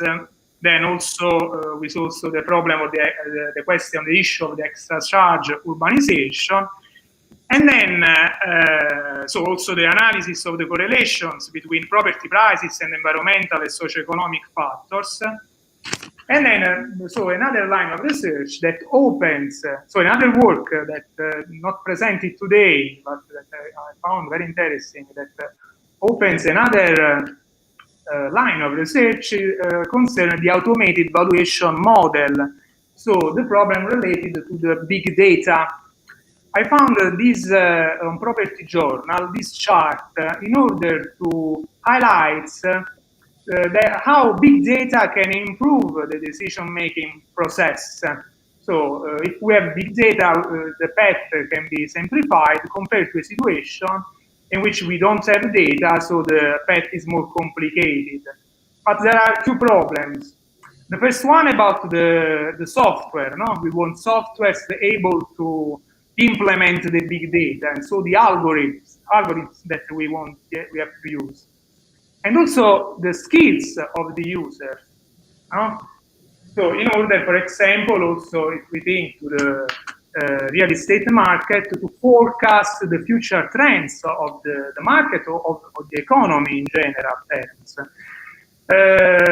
So I would like to close with this cloud that consider all the main keywords of the MEWE workshop of this year, and with 2 sentences. The first one of Peter Sodengard from Gartner, that big data is the oil of the 21st century, and analytics, so the software, the algorithm, is the combustion engine.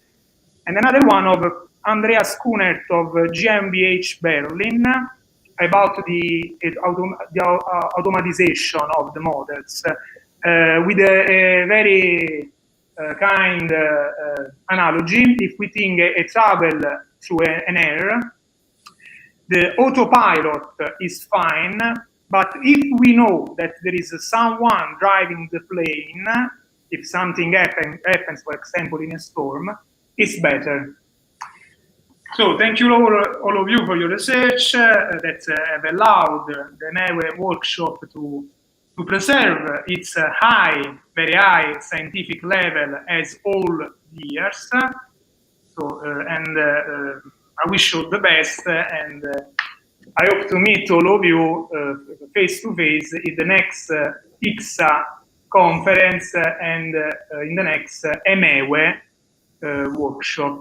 I don't know if there is a Professor Tora that want to close or want to say something else about. Just to say many thanks to everybody. Thanks also to Maria, to Felicia, and to all our friends that help us to go on with this workshop, and enjoy to everybody, because ICCSA is not stopping now. So I hope that you find other interesting papers. And many thanks to Francesco, that was very performing in supporting the speakers. Thank you very much. Thank you to everybody, and have a nice lunch. Thank you all. Bye. Thank you, everybody. Bye. Goodbye. Goodbye. Bye. Bye.